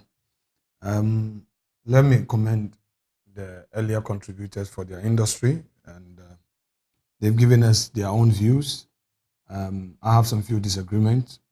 Of course, a theorist is likely to carry away with his views. We combine theory and the practical work of politics. So definitely my duty is to deal with the issues that perhaps through their theory they fail to relate to the practical challenges that we're facing. First of all, I think Bright made a point which I consider very misleading. And to the extent that he says that less than half of the members of IMF have gone for support, I think that was the impression he created. I just want to state categorically that as it is today, about 100 plus members of the IMF have gone to the IMF for support in one way or the other.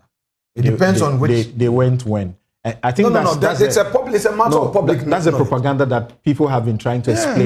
The government should stop using that refrain because it doesn't wash. Samson, if you allow me... No, it's only a matter of fact. So what I'm saying is that it depends on IMF. You go there for technical support. Mm-hmm. You go there for financial support.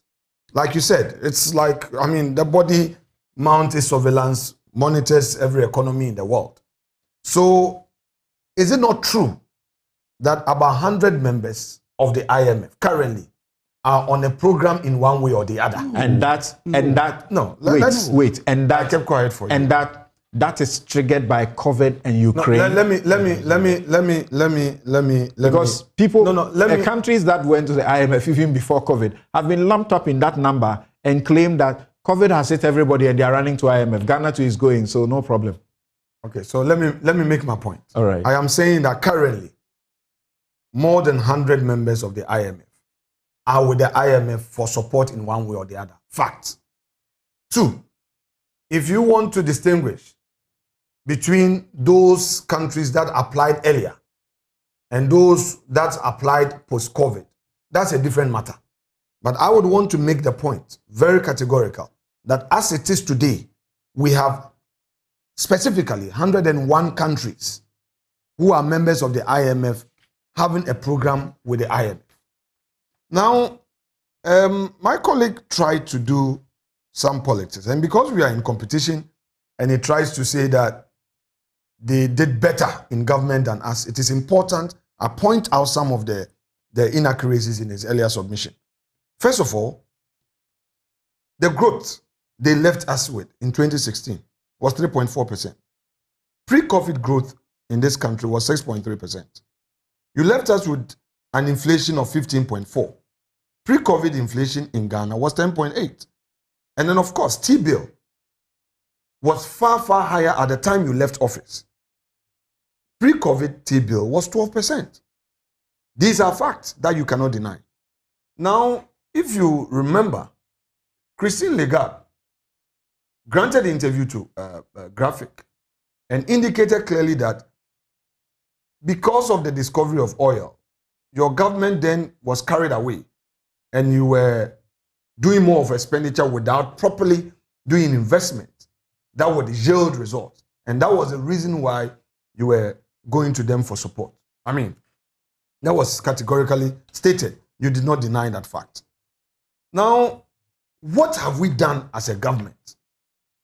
NPP came into office with an ambition to relieve the ordinary Ghanaian of the pain. What did we do practically? 1 was the introduction of the free SHS. Spending money to educate our populace was our prime concern. 2, Ghanaians were complaining about the burden of paying high electricity tariffs. Major announcements were made. We didn't do propaganda. Major announcements were made where households benefited up to 18% in rebate. Industries got up to 25 to 30%. These can also be cross-checked from PURC. Now, these were all before COVID. Taxes were abolished and some were also reduced. Now, let me also state for the records that until the introduction of the e-levy, the NPP government had not done any major introduction of taxation in this country. Yeah, I said, the first major fiscal policy decision in terms of taxation. Check your record. The first major taxation policy introduced by this government was the e-levy. First major. Tell me other taxes that we introduce all over. So our focus. So if you say other taxes, then there will be a list. I'm saying once you say major. Yes, I think you are using major. Yes. Excuse me. Excuse me. Your impatience is going to obstruct our free flow. But Afenyo, when you speak about, I say that our major when you speak about scrapping some taxes. Yes.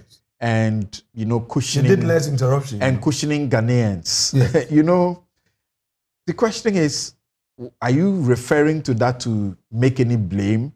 Because you say you are managing the economy competently well, and therefore you can afford to reduce some tax, and then you did that. Why should we have reference to that today? Okay, so if you say in COVID we sustained whatever and paid whatever, the question that is asked to you, which we hardly get an answer to, is how much did the World Bank, the IMF, and the Bank of Ghana collectively give to Ghana as COVID support? That's humongous amounts of money. Lenin, our friends focused on the debt. My job in government is to focus also on the investment made. How much relief we brought to the ordinary Ghanaian. You are talking about Côte d'Ivoire, that Côte d'Ivoire is doing better. What major steps did Côte d'Ivoire take to relieve its populace during the COVID time? Did they provide free water?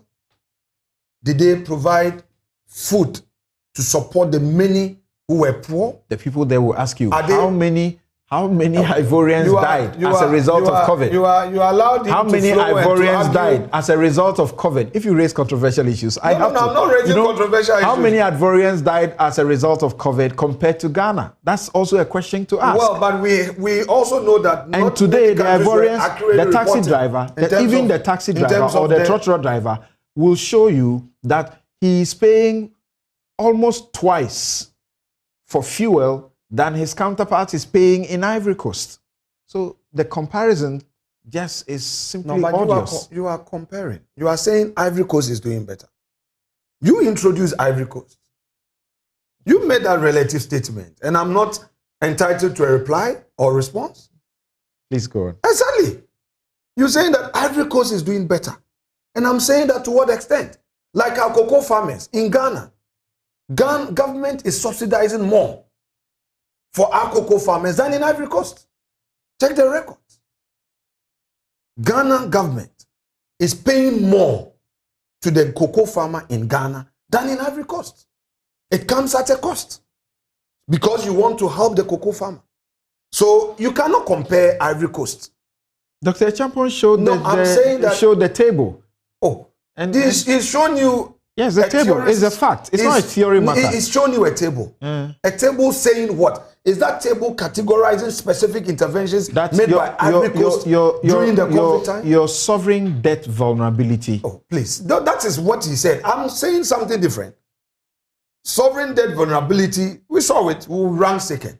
I am saying that you brought in Ivory Coast, and I'm saying that the intervention that we introduced during the COVID, if we want to really compare, can we say that Ivory Coast did the same? Even for farmers, the support we are providing the Ghanaian farmer, cocoa farmer, is Ivory Coast doing the same? So don't let us look at them in absolute. Because of the cost of fuel, you know how much fertilizer prices have gone to now. They are hitting the roof and the farmers are crying. So if in Ivory Coast he will buy fuel, far less than you buy in Ghana, that's the question I'm asking. How does this comparison really work? Now, did Ivory Coast government inherit, or did Ivorian government have to invest so much to resolve a banking sector crisis? We came in when, at the time, they themselves, and he has introduced the partisan argument, so I need to respond to him. When President Mahama himself, in his address to Parliament, had conceded that lack of supervision by Bank of Ghana had led to some failures in the financial sector. Records have it that there were technical advice given the government to clean up. They failed to do that. We were met with that situation. We had to take a bold step, clean it up, and pay the ordinary Ghanaian who had lost his money. There too, you have been asked the question. You need 25 billion Ghana cedis to resolve a problem that will cost how much? Not twice the amount.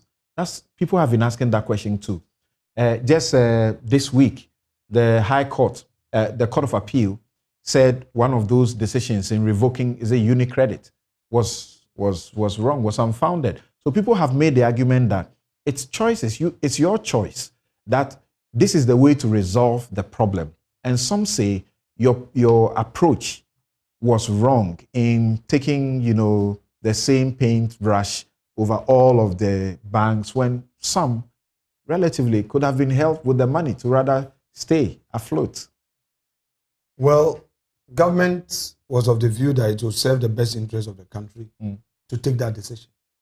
But what I'm saying again is that having to pay people their money back, people had lost their money. It came at a cost to government to pay these monies. Would government have said that this is a private sector decision and that I will do nothing about it? No, that was your choice. Even as we speak, there are still people who have to be paid. Okay? So that must be understood or appreciated in that context. We come back to the issue of even the converts. That sub-sector in the educational sector.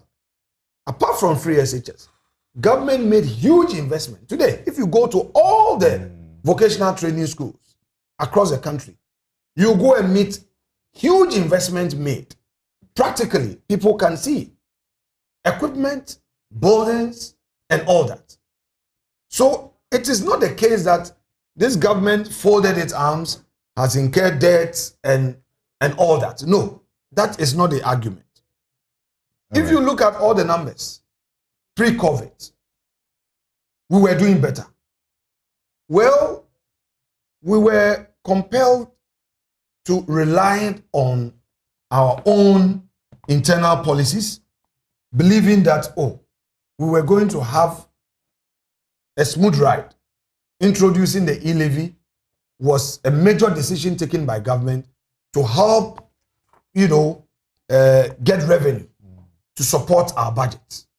But what have we experienced? We are not getting the needed revenue.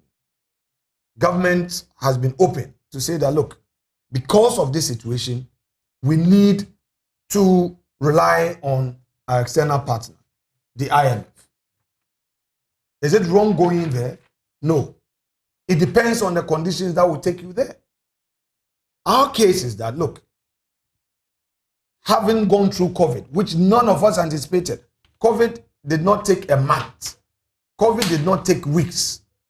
COVID, persisted for at least 2 years. And even now, though the COVID situation has come down, but its cascading effects are still there. Companies that closed down have not recovered. When Ghana is not an exception, all over the world. Companies that suffered, the private sector that suffered as a result of COVID, have not fully recovered. Then the situation got complicated with this Ukraine-Russian war. Aren't we getting iron rods from Turkey, Ukraine? Those companies that are important. It's a serious challenge. It's affecting the housing sector because everything is now expensive. And then the agricultural sector. Just returning from a program in Morocco on food security. And if you look at what countries are reporting, it's scary. So to me, the private sector financing door, which appears to be shut, can only be open if we have a policy credibility program with the IMF. Once we are with them, it does not to me also mean that IMF is going to impose its own conditions, but the IMF is going to sit with the country.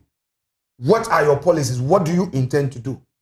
And then hand in hand, we work together to achieve results that will be in the best interest of the country. Okay, for a long time now, the IMF doesn't impose its own conditions, so to speak. So I also believe that it's a matter of fact that we always have to keep things accurate. When in 2015, Ghana went to the IMF, the IMF didn't bring its own, conditions. I haven't said so that in 2015, that's a narrative. Well, I have. This time around, we are going and we have to take our own program. Well, right. So I haven't said that. I haven't said what you are saying. Okay. But if you have an impression of a narrative, that's a different matter. What I'm saying is that going to the IMF means going with your program and jawing on it, right, and getting the best solution out of it for your own country. Right. And at least now the NPP has come to agree or change its earlier rhetoric that going to the IMF meant otherwise. No, you see, Samson, you are likely to rhetorically pick things out of context and then create a certain impression. Sorry, let me do you consider you've not allowed me to flow on my submissions? We almost forgot as you did for. I should say not we. Almost forgot that. Yes, allowed you to flow, and the viewers, I'm sure viewers would make a judgment out of this line. Program today. Please forgive us. Having listened to all our panelists so far, no, I've not been listening to fully. I've not made my point. What do you also have to say, particularly about what is likely to give and what we are likely to benefit?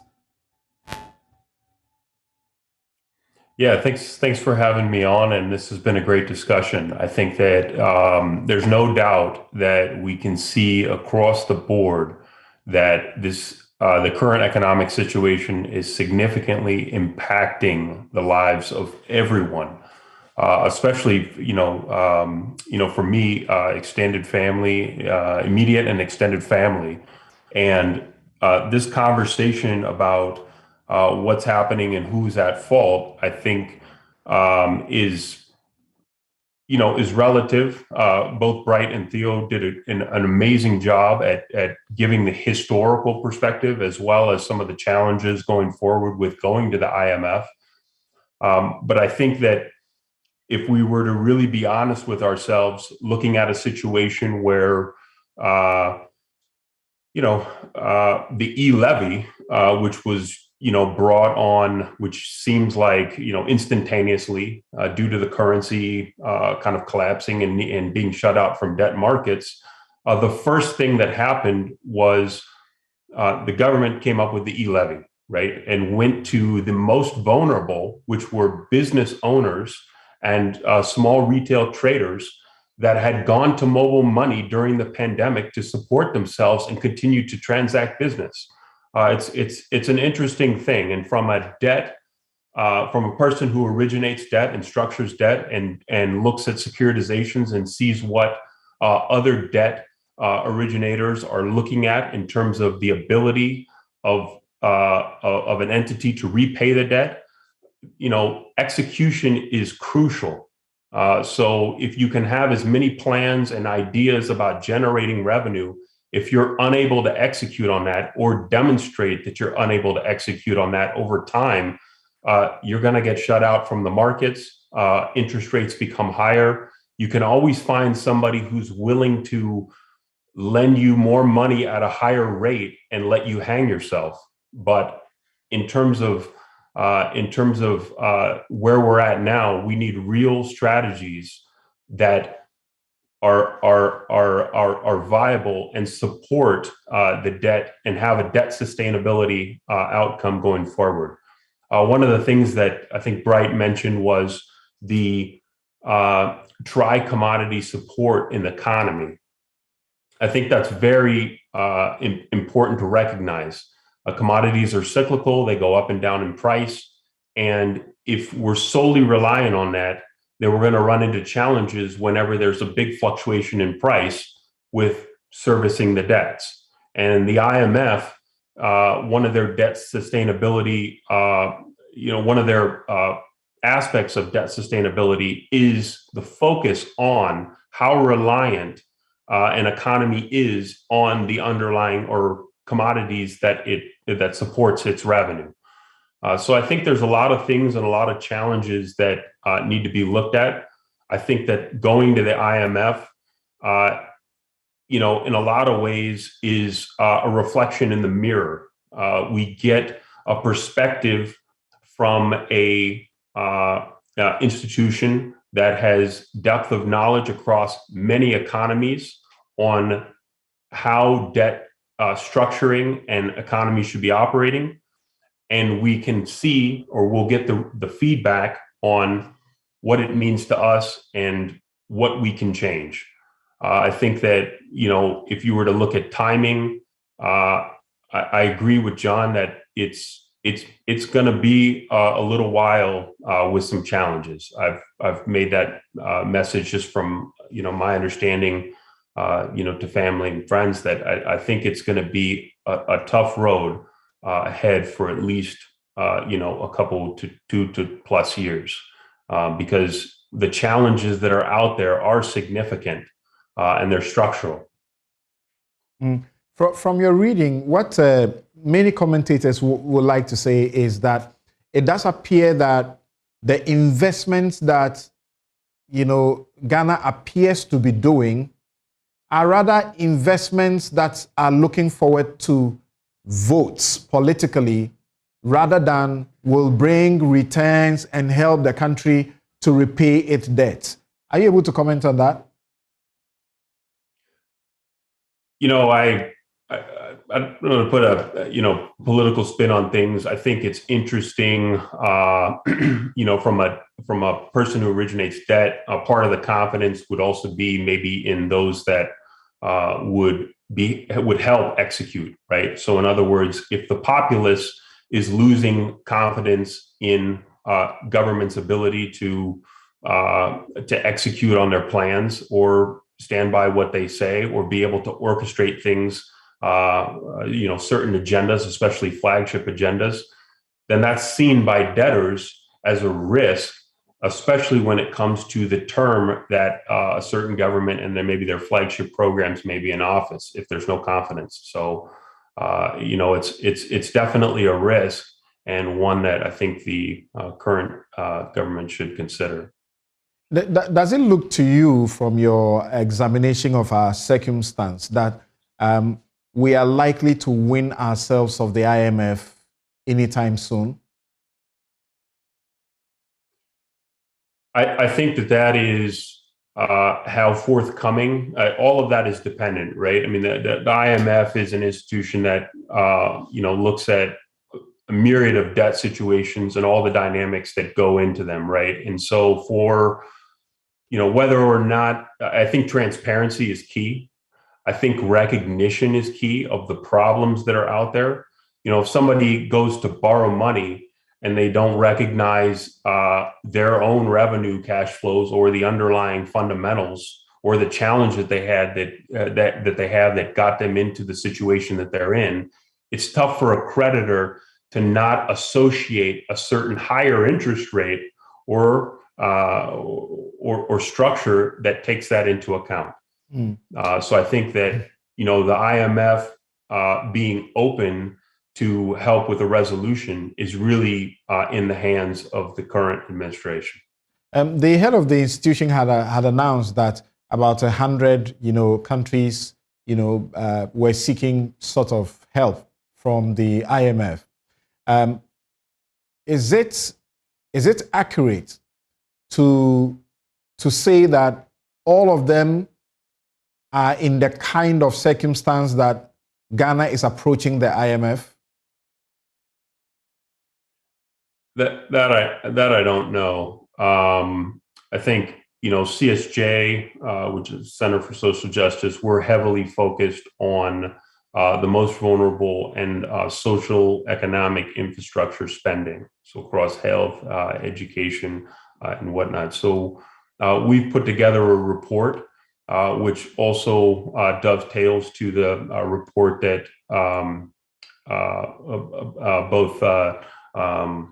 both Theo and Bright had presented. And I think that it'd be worth also taking a look at for viewers that are interested to see some of the underlying data points, across the board. So the CSJ, what's the main point that you seek to drive home with your statement? So our statement is that we are interested in a fair and sociable and equitable economic prosperity. So we, in situations, much like I mentioned with the e-levy, much like I mentioned with free HSS, free SHS. Free SHS, excuse me. We're very interested in the long-term socioeconomic infrastructural aspects of an economy that allow it to prosper over the long term, and that prosperity is equitably shared. Thank you. I'll take about just 2 minutes each from everyone else and give Afenyo the last and final bite. So Dr. Theo Champong, I'd asked the question earlier. You and Bright, what are your responses in 2 minutes and looking forward? Yeah, thank you once again. I think, look, we need to get serious because the times we're in are very dire and very challenging. And a part of dealing with the problem is actually accepting the reality. And to that extent, I think the whole attempt at propaganda and spin, and MPP did this and NDC did that. For me, it doesn't really help matters. And this idea that there's a distinction between theory and practice and all of that. We work, or let me speak for myself, within the markets as well, and we know how these things, in a way, operate. And so I get a little bit worried when we try to make it look as though the theory is different from the practice. And I'll just give you 2 data points to wrap up. This is a statement from the Ministry of Finance's own website. It's actually dated March of 21st, 2019. And it says, IMF Executive Board completes last review of our ECF. And there's an interesting statement there, somewhere in there, where a lot of the issues that they were raising back then about commitment to fiscal consolidation, SOE reform, and the fact that we are overly reliant on foreign investors for the financing of the budget exposes us to, market sentiment and exchange rate rates. These things haven't changed, right? And these are the very things that have led us to where we are now. Second quick point on the issue of whether 100 countries have gone to the IMF or not. This is the IMF owns website, and this shows you the countries that have an active program or lending commitment with them as of June of 30th, so just about a week ago. And you can literally count all the countries down here, those that have either a standby agreement or an extended fund arrangement or an extended credit facility.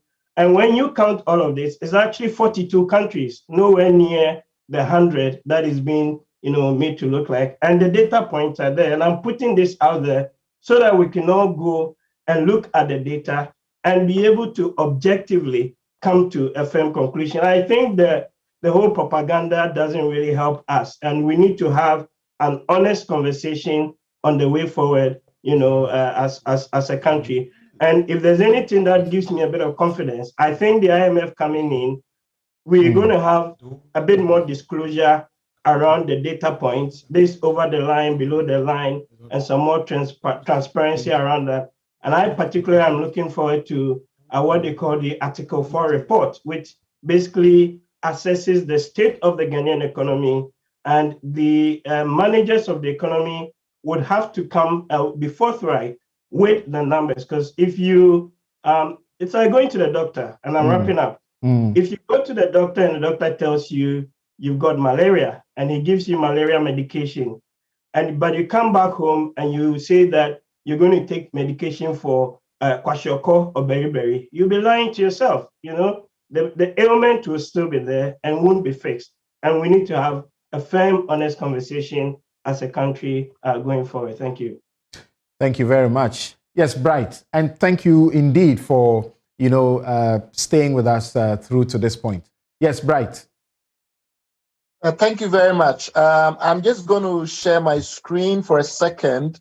I very helpfully, Tio has dealt with some of the issues.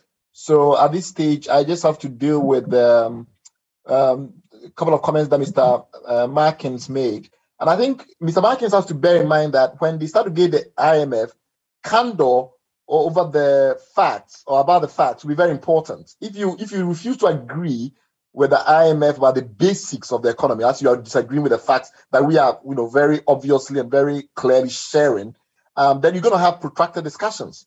So first of all, he's right that, a couple of months ago, Ghana did, pay the farmers better, cocoa farmers better, but that has changed. And I'm not sure whether he's following up with the news, but he very confidently asserts that Ghana is paying more. When the facts are that, Ghana is paying around 60 Ghana cedis per 64 kilogram bag, that leads you to something in the region of about 10.31 per kilo. If you convert that to dollars, you get about $1.28.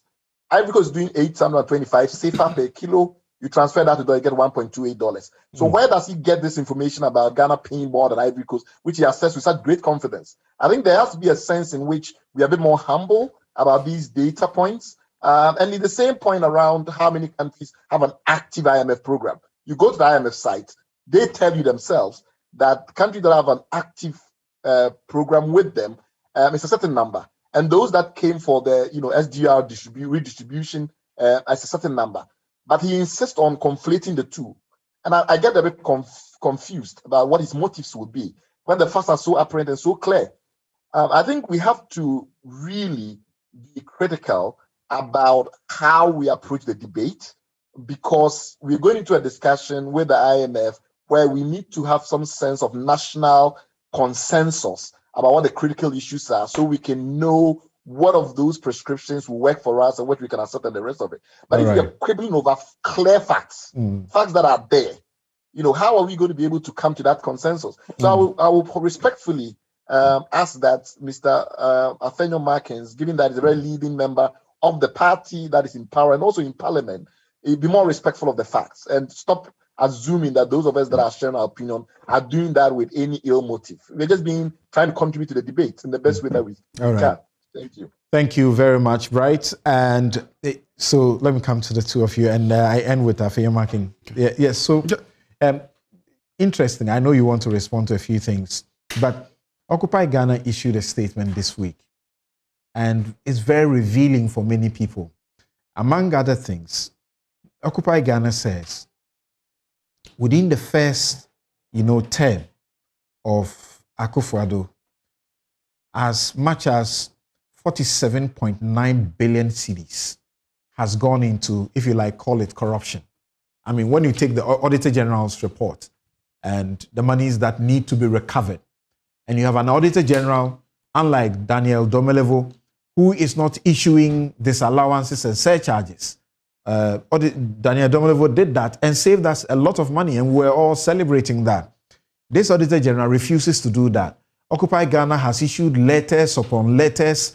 He's not budging. He seems to be, I don't know what it is. Now, they are being compelled and they are threatening to sue again, even though Occupy Ghana is the organization that went to court and got the Supreme Court to say that Auditor General used surcharges and disallowance. So, as much as 47.9 billion stands unrecovered, lost to corruption.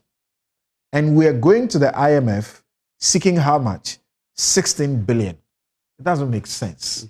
What do you say to that? Like you said, just quickly. You see, I don't want this debate to be an NDC and NPP affair. And I thought I tried to refrain. I dealt with facts, and facts are sacrosanct. I'll send you this link so that you can put it for everybody to see. It's from the IMF itself, International Monetary Fund. They've given us a list of all the countries. It's 7 member countries. IMF financing and debt service relief. What Mr. Afenyo is talking about is simply that when COVID struck, the IMF allocated some funds, which they call the Rapid Credit Facility. The IMF uses SDR as their currency. Ghana went for its own on April 13th, 2020. We took 1 billion. In fact, if you look at most of the African countries, most of them, Gabon, Central Africa, Chad, Comoros, all of them took just about 300, 400. In fact, the highest is about 600. Ghana has already gone for that 1 billion and spent it. What we are saying is that post that 1 billion, we are still struggling. So we are going into an IMF program. You see, it's important that we lay the facts bare so that when we go into this IMF program, like Bright and Co are saying, honesty, integrity is the hallmark. Even the 15.7% deficit the IMF reports for 2020, read through our budget. Our minister is reporting 11%.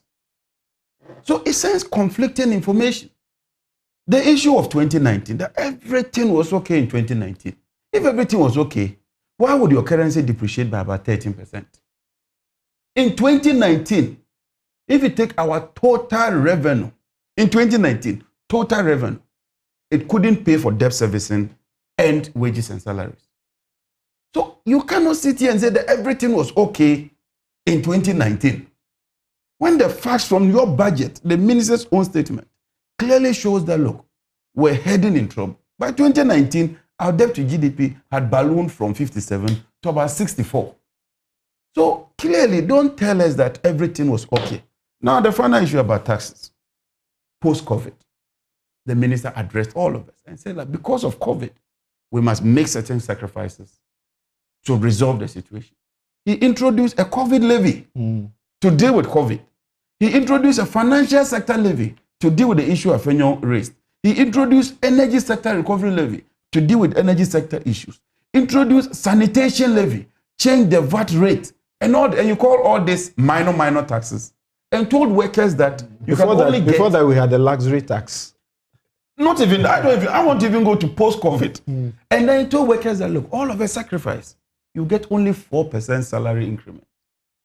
2022, 7% salary increment. Today, inflation is over 30%. And yet, we still cannot manage the economy. We are going to IMF. So I would plead with our colleagues on the other side. This is not an issue of NDC did this, MPP did this. We find ourselves in a very difficult situation. What sacrifices can we make? Once you understand that difficulty, if the government is coming to Parliament seeking approval for loans, and we understand there's this 1 billion that is outstanding that it wants to come for it, you shouldn't take a stance that says that, you want to scuttle it. No, taking the marching orders from President Mahama, who says unless they give you clear expenditure lines, you shouldn't approve. Because we don't want to find ourselves in this situation where you just go and borrow 3 billion Eurobond and spend it the way you want. When President Kufuor first went for Eurobond, and even under Setepe, they give you an itemized bill of exactly where we are investing those monies. And these are critical expenditure. So when President Mahama says, no, pull the brake, take it easy, engage Parliament, let us know exactly where these monies are going. That is a mark of a true leader. I remember on an occasion when the minority then, which is now the majority in quotes, had to fight you to bring the itemized bill when you were in government. But we did. Anyway. So if we are asking them to bring it, is it not fair? Is it not proper? Okay. Now, I think the issue I picked from Occupy Ghana, when they say, if you take our Auditor General's report from 2016 to 2020, what we are going to the IMF for is 1%, or what we have lost is 3 times what we are going to the IMF for. It doesn't make sense. How can we improve this situation so we don't find ourselves having to go to the IMF for 1 billion when there's 3 billion that is for 2 billion, when there is 6 billion that is stolen and unrecovered? Stolen and in quotes. Okay, so Samson, first, let me do a quick rebuttal. My respected friend who brought data from IMF to dispute my submission on the 100+ countries. Both of them, Dr. Theo Champong and Dr. Theo Champong and then Sam. Please, with respect, if you had listened to me properly, you would have responded differently. For the avoidance of doubt, let me restate my position. That since COVID struck, over 100 countries have gone to the IMF for support in one way or the other. Don't forget that the Rapid Credit Relief Program that was introduced by IMF, the Ghana benefited 1 billion, you just stated. Many countries went for it. The 40 countries plus that he showed, as currently showing on his data, are those going for funding. I never referred to 100 countries going for funding. So don't misquote me. I know how to choose my words. All I said was that since COVID struck, we have had over 100 countries who are members of the IMF going to the IMF for support in one way or the other. The support could be in funding or technical support. And you refer to Senegal. But not the bailout that Ghana is seeking. Well, you see, Samson, let's understand a language in context. If you go for technical support, is it not a bailout? If you but before then, I don't want to interrupt. If you only want to interpret bailout to mean financial bailout, say so. I want to resist the temptation of interrupting you. So I'm asking this: Ghana had gone to the IMF to take something. 1 billion. That one, we didn't. It wasn't an issue. We didn't say Ghana is going to IMF. That's what the point they are making. Samson, Samson, you see, one problem I have with some of our experts is that they don't want to be contested, that they come with data. So if you rebut, then they get angry. That was the way they were responding. Why? I don't have a right of rebuttal and I cannot reply you. Let's be fair. I am saying, and they should not misunderstand me or say somebody is a politician and is arrogant and all that. No. All I am saying is that since COVID struck, we have had over 100 countries going to the IMF for support in one way or the other. What he showed on the screen, the 40 plus countries, are countries that have gone for specific funding, have applied for funding. That is what he's saying. But if we now want to talk about support, technical support in one way or the other, it exceeds the number. And it's a matter of fact. They should also check it. Are you scared? Now, he agrees with me on the cocoa farmers, the support government has given to for cocoa farmers, but then quickly rebuts by saying that, oh, currently as it stands, we pay less. That is the point I understood my colleague to be making. But consistently, Ghana has been paying more, the government has been paying more to our cocoa farmers than many other countries. So I don't get the point he was trying to make. I'm sure our listeners got it. Our viewers got it. So, right. So let me avoiding interrupting you, please. Let me deal with that. I mean, I haven't dealt with that point. I come back again. You see, John is a smart communicator. He introduced the partisan argument. Then when he realized that he was in a tight corner, he now says that, let's have a national approach. No. Let me finish. I always kept quiet for you.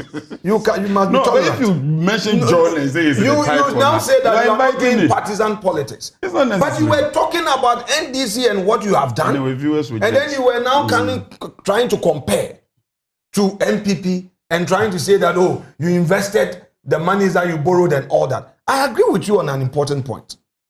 The projects uncompleted. I agree that if you invest in projects and they are not completed and they are stuck, you don't get the returns. And on the warehouse thing that you talked about, food security is critical. So I think that is one point that must be taken on board, that some of these critical investment, government takes steps to ensure that they are completed so that the benefits that are intended, the people get it. I mean, because food security is critical. Our farmers, we need to support them. We need to stabilize the agriculture sector. But that is not to say that government has not done anything to support the Ghanaian farmer. You don't need to create that impression. And you don't also need to create that impression that, really, we're just on a borrowing spree. And the economy, it's as it is because government, threw caution to the wind. Obviously, we never anticipated. You had a Fiscal Responsibility Act, is it? Listen. You went overboard in the fiscal responsibility. How many times? COVID allows that. We have an exception. Wait. They were reporting the deficit. Come on. The figures are there on the IMF website. If you let me give you figures. From where? Please let us know where you are putting your figures. With respect, check it. Your gross international reserve. No, from where? Which documents? Please, you can't just bring anything like that. Okay. Ministry of Finance. Your gross domestic international reserves. All right. 2016. Okay. 6.2. Thank you very much. 2017. 7.6. And I need to apologize. I need to apologize that we take a break and we return with less than 30 minutes for the second issue that we have tabled for discussion. We'll be right back.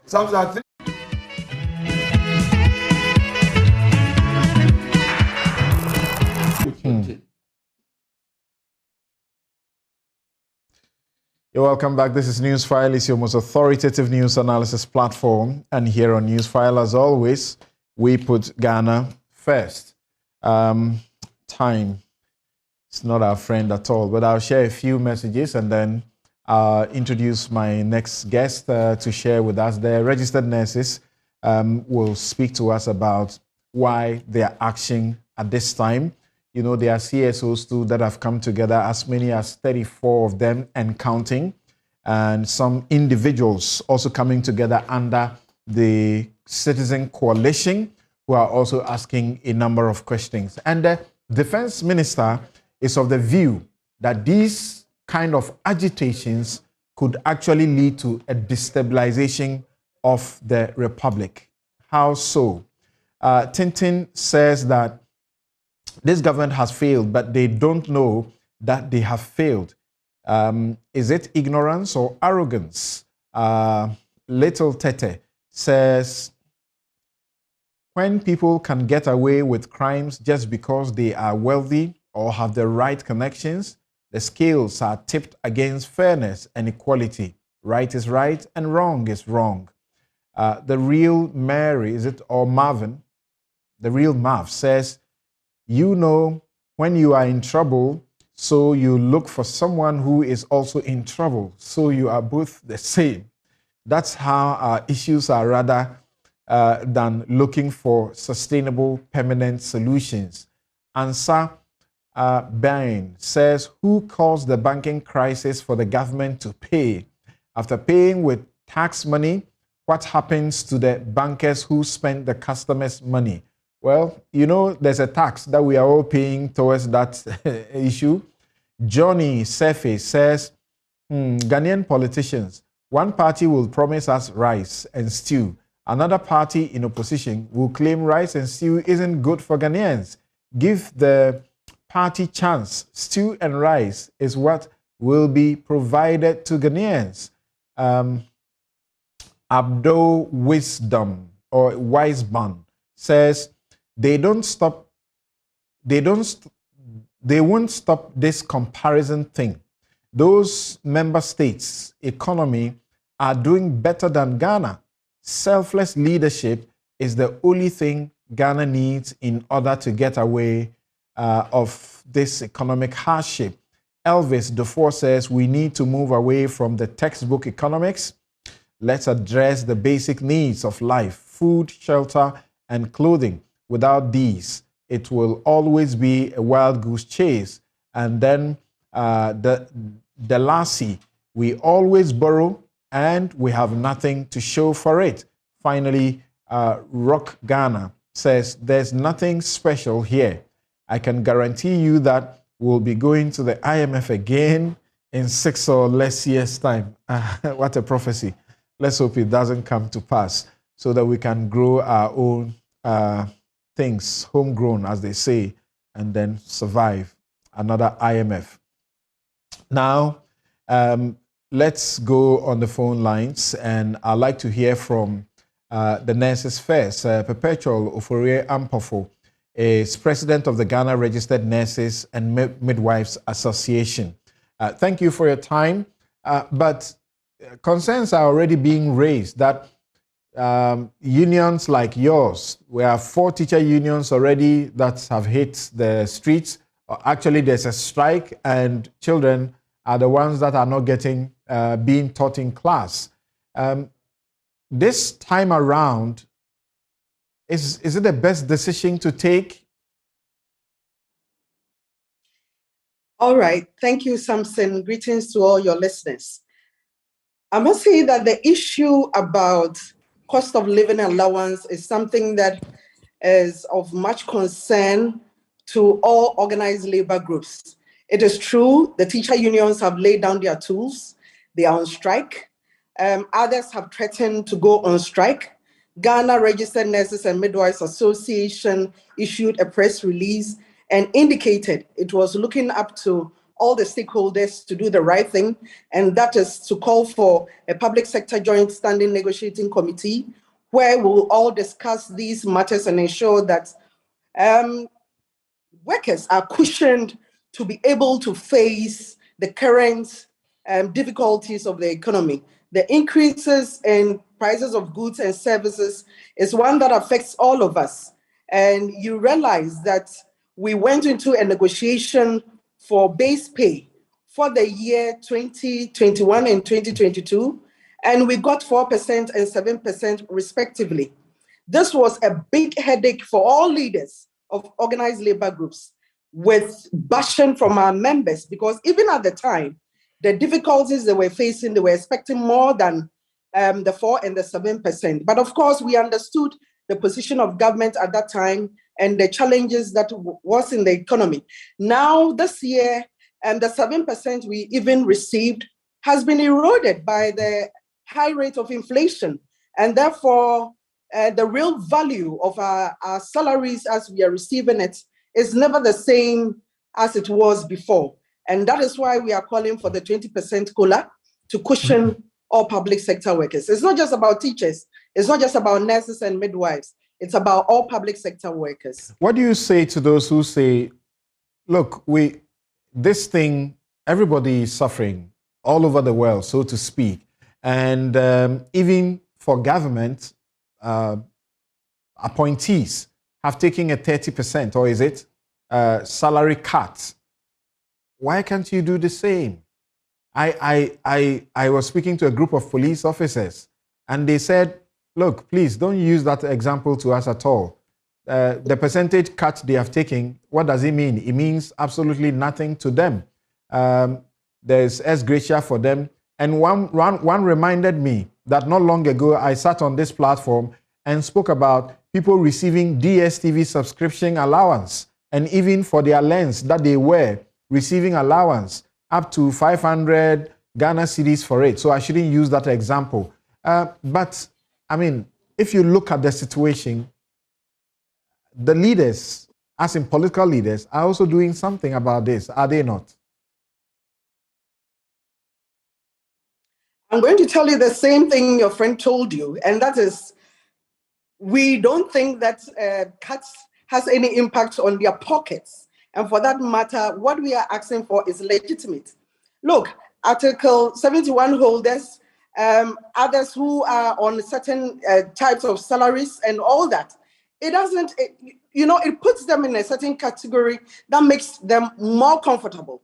Now, when you talk about public sector workers, and you look at, just like I said earlier, the 4% and the 7% that we received, and you look at our circumstances today, it is nothing to write home about. And the difficulties we are facing, the 4% and 7%, we sacrificed as organized labor or as worker leaders. We sacrificed. That was a huge sacrifice. And if you remember, the bashing that we got from workers at the point where in some unions heads had to roll in terms of taking the leadership out and all of that. We have made sacrifices. And therefore, we think that at this time, we are in mid-year.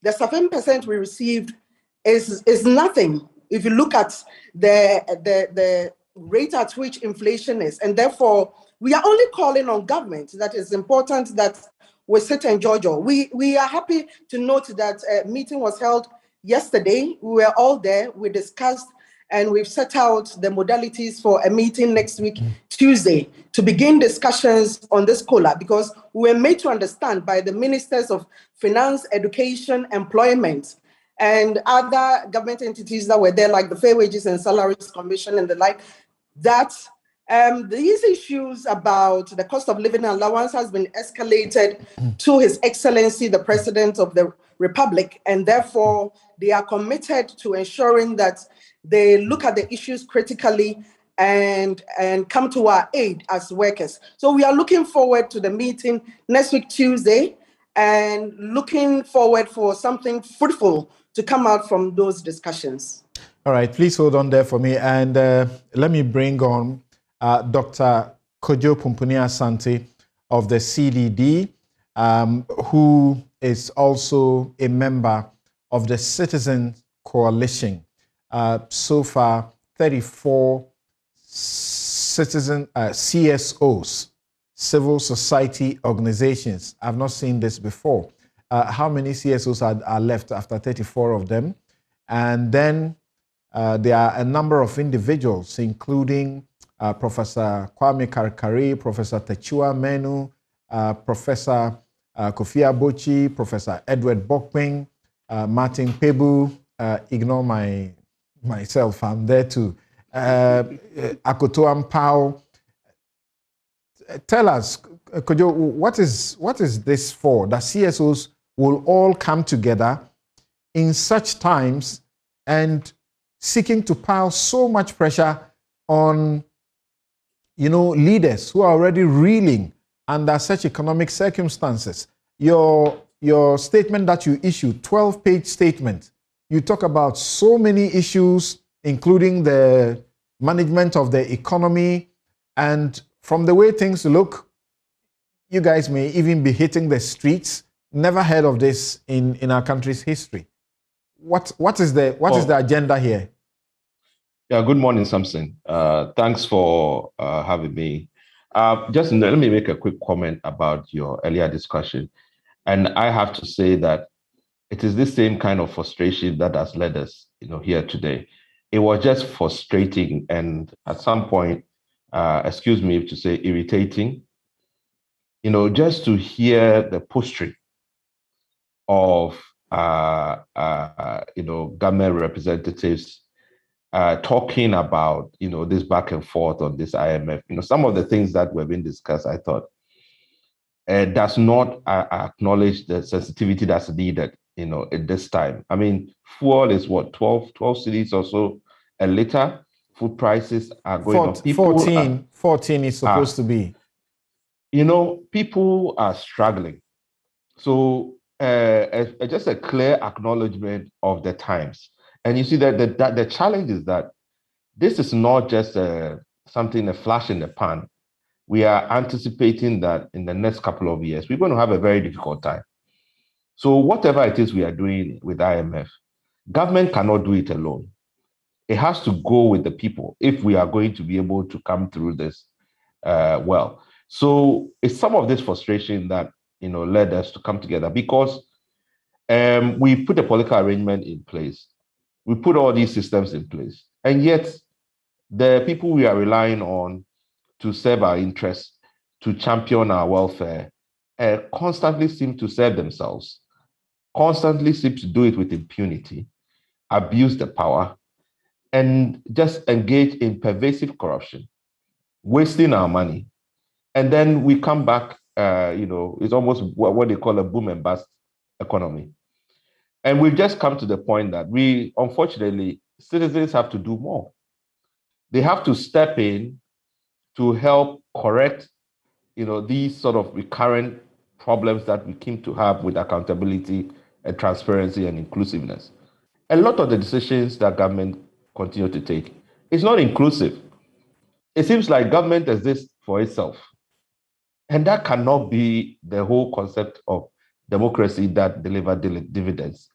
If we have been inclusive in terms of our e-levy, maybe there could have been a different way in which we pursue this, and we'll all be benefiting for it. So we are here because we want to change the culture of accountability in this country. It has to change, otherwise we won't get the benefits of democracy. So for example, let's take one issue. What are you going to do? You have immediate demands, which include what you talk about, corruption and needless waste of public resources. But the issue, for example, that you talk about, the Auditor General not exercising the powers of disallowance and surcharges against people who are stealing and pilfering around the place. Occupy Ghana is part of this, is in this citizen coalition, correct? Yes, right. Occupy Ghana has been on this for years now. They got a law.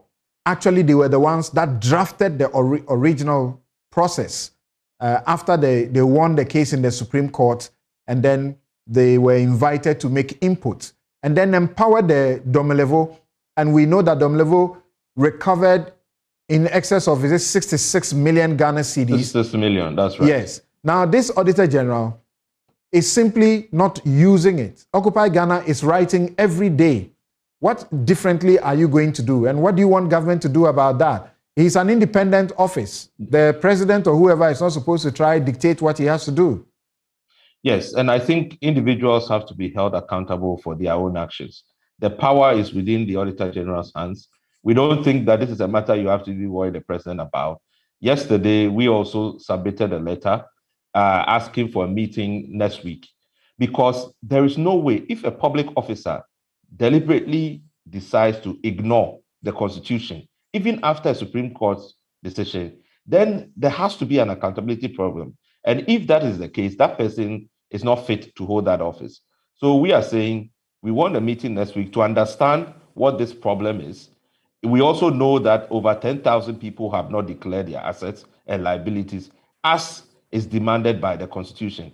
All these processes and mechanisms are put in place to prevent corruption, to make sure there's value for money, to make sure that the monies that we are contributing, our little monies, whether you are at the market, you are paying tolls, you are doing this. In this year, we said we're going to raise as much as 80 billion. Now, if you raise 80 billion and then you waste it, you don't even find ways to make sure that people do not steal from it, then it's like we are wasting our time. We are going through all of these things. So what we are saying is that tomorrow we want a meeting next week with him for him to explain to us why this is becoming a problem. But the accountability culture has to start now. And if that doesn't happen, we will go and pick it. If we have to go to his office every afternoon so that we make noise enough for him to do his job, and if he's not going to do his job, then he has to leave. You raise concerns about the reclassification of Achimota Forest, asking the president to revoke that process. You talk about Ejapa. You are also not happy, and you want an accounting for COVID funds, among other things. The defense minister is of the view that these kinds of agitations and the things that you seek to do, like the 4 teacher unions have started, the nurses too, if God doesn't, intervene, so to speak, and they don't get their COLA, then we're going to have more industrial action. He says this will lead to instability. It's not good. You don't have to be doing this at this time. I completely disagree. Actually, this is the best time to do it because we are not some mindless thugs out there who don't have the interest of our country at heart. Actually, we are committed patriots. We want to make sure that, when this IMF is gone, we are not back to the challenges. If we go and take IMF money and we are not ensuring that we are doing surcharges, we are not ensuring that we are accounting for COVID funds, we are not ensuring that we are transparent, we'll have the same problems and we'll go back to the IMF. So it is in our interest, and it's in government's interest also to be inclusive in the decisions that it is taking. We are all in it. This IMF problem and the challenges we're going to face for the next couple of years is going to affect all of us. So it's not some government, somebody sitting somewhere making a decision for themselves that is going to benefit. So I think that from a security perspective, and actually we want to even help in terms of the security perspective, because we feel that creating spaces like this for citizens to engage and discuss how do we move forward together is a better security measure than marginalizing people, having your way, imposing things on people. That is what is going to create instability. Okay. So I would encourage government to engage all these groups, create the opportunity for us to discuss so that we can work together to secure Ghana and make sure that we have that culture of accountability institutionalized. Right. John, what do you say? In these times, and the basic schools are being left, no teachers. Yeah, in fact, I was even checking from the school website, and I was confirming the feeding grant for school feeding, 0.97. That's the actual amount. So in difficult moments like this, I expect government to be more engaging. Because the teachers went on strike because they claimed that they wrote several letters and they were ignored. So I think that we are broke. We have gone to IMF. They're asking for money. 20% at least. Engage them. Even if you won't give workers anything, at least give them that courtesy and engage them. But when they write to you, they communicate, and you don't even respond, then it takes it and escalates it to another level. The head of the Labour Commission was complaining yesterday. You don't go out there, stand somewhere and announce a strike. There's a process you have to follow. So if there's law, why don't you follow it? The Labour Commission itself hasn't been constituted.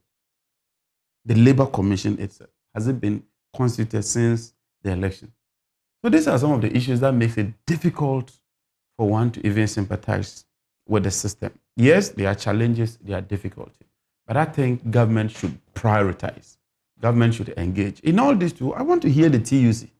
Because I'm hearing different labor unions, Yes. nurses, teachers. The TUC has I thought spoken. that the TUC would be at the forefront and ensure that at least we get somewhere. But as it stands, Samson, the truth is that living conditions are difficult. I mean, we just talked about inflation. We just talked about fuel price, the exchange rate.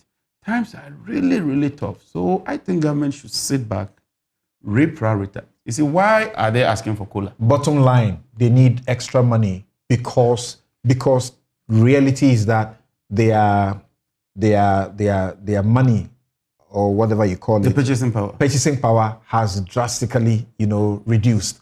Can government afford it? And I'm saying that even if you can't increase wages, you can deal with food security, because the teacher's wife goes to the market and prices are increasing. So what can you do to at least slow down on the escalating rate of prices? Because that then hits their pocket. You know my worry.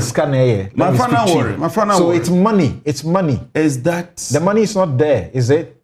We can do something if we reprioritize. We can do something if we put things within the right perspective. Because looking at my tabulation and calculation, if we don't even take time, by September, fuel, the availability of fuel would be a major problem for this country. Now the fuel is available and expensive.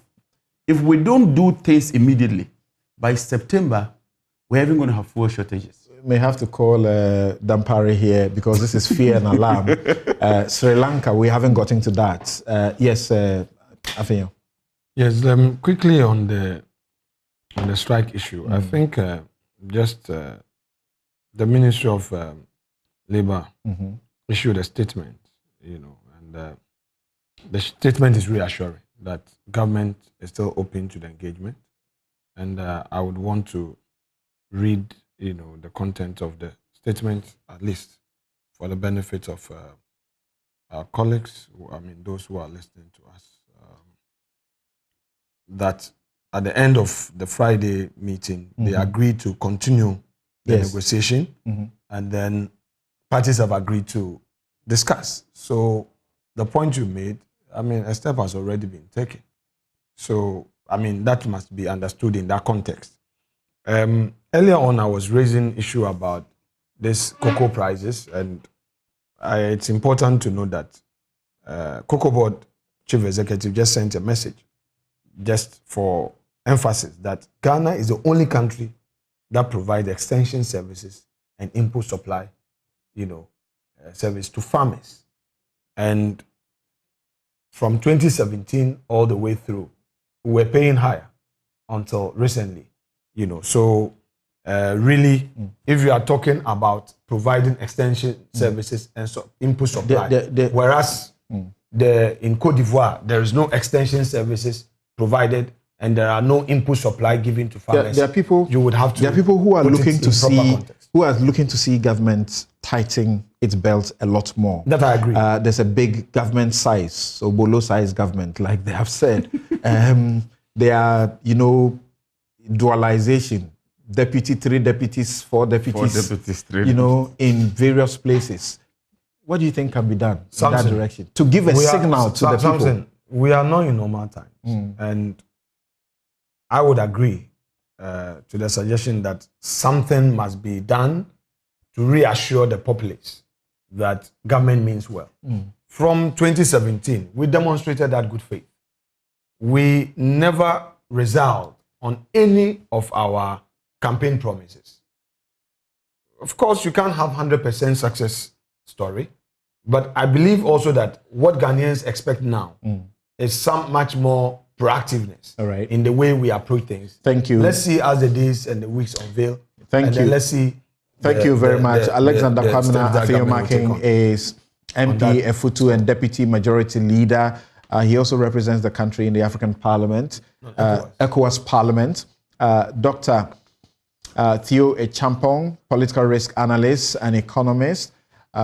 Bright Simmons is Honorary Vice President, Imani Africa. You listen to Perpetual Forian Pofo.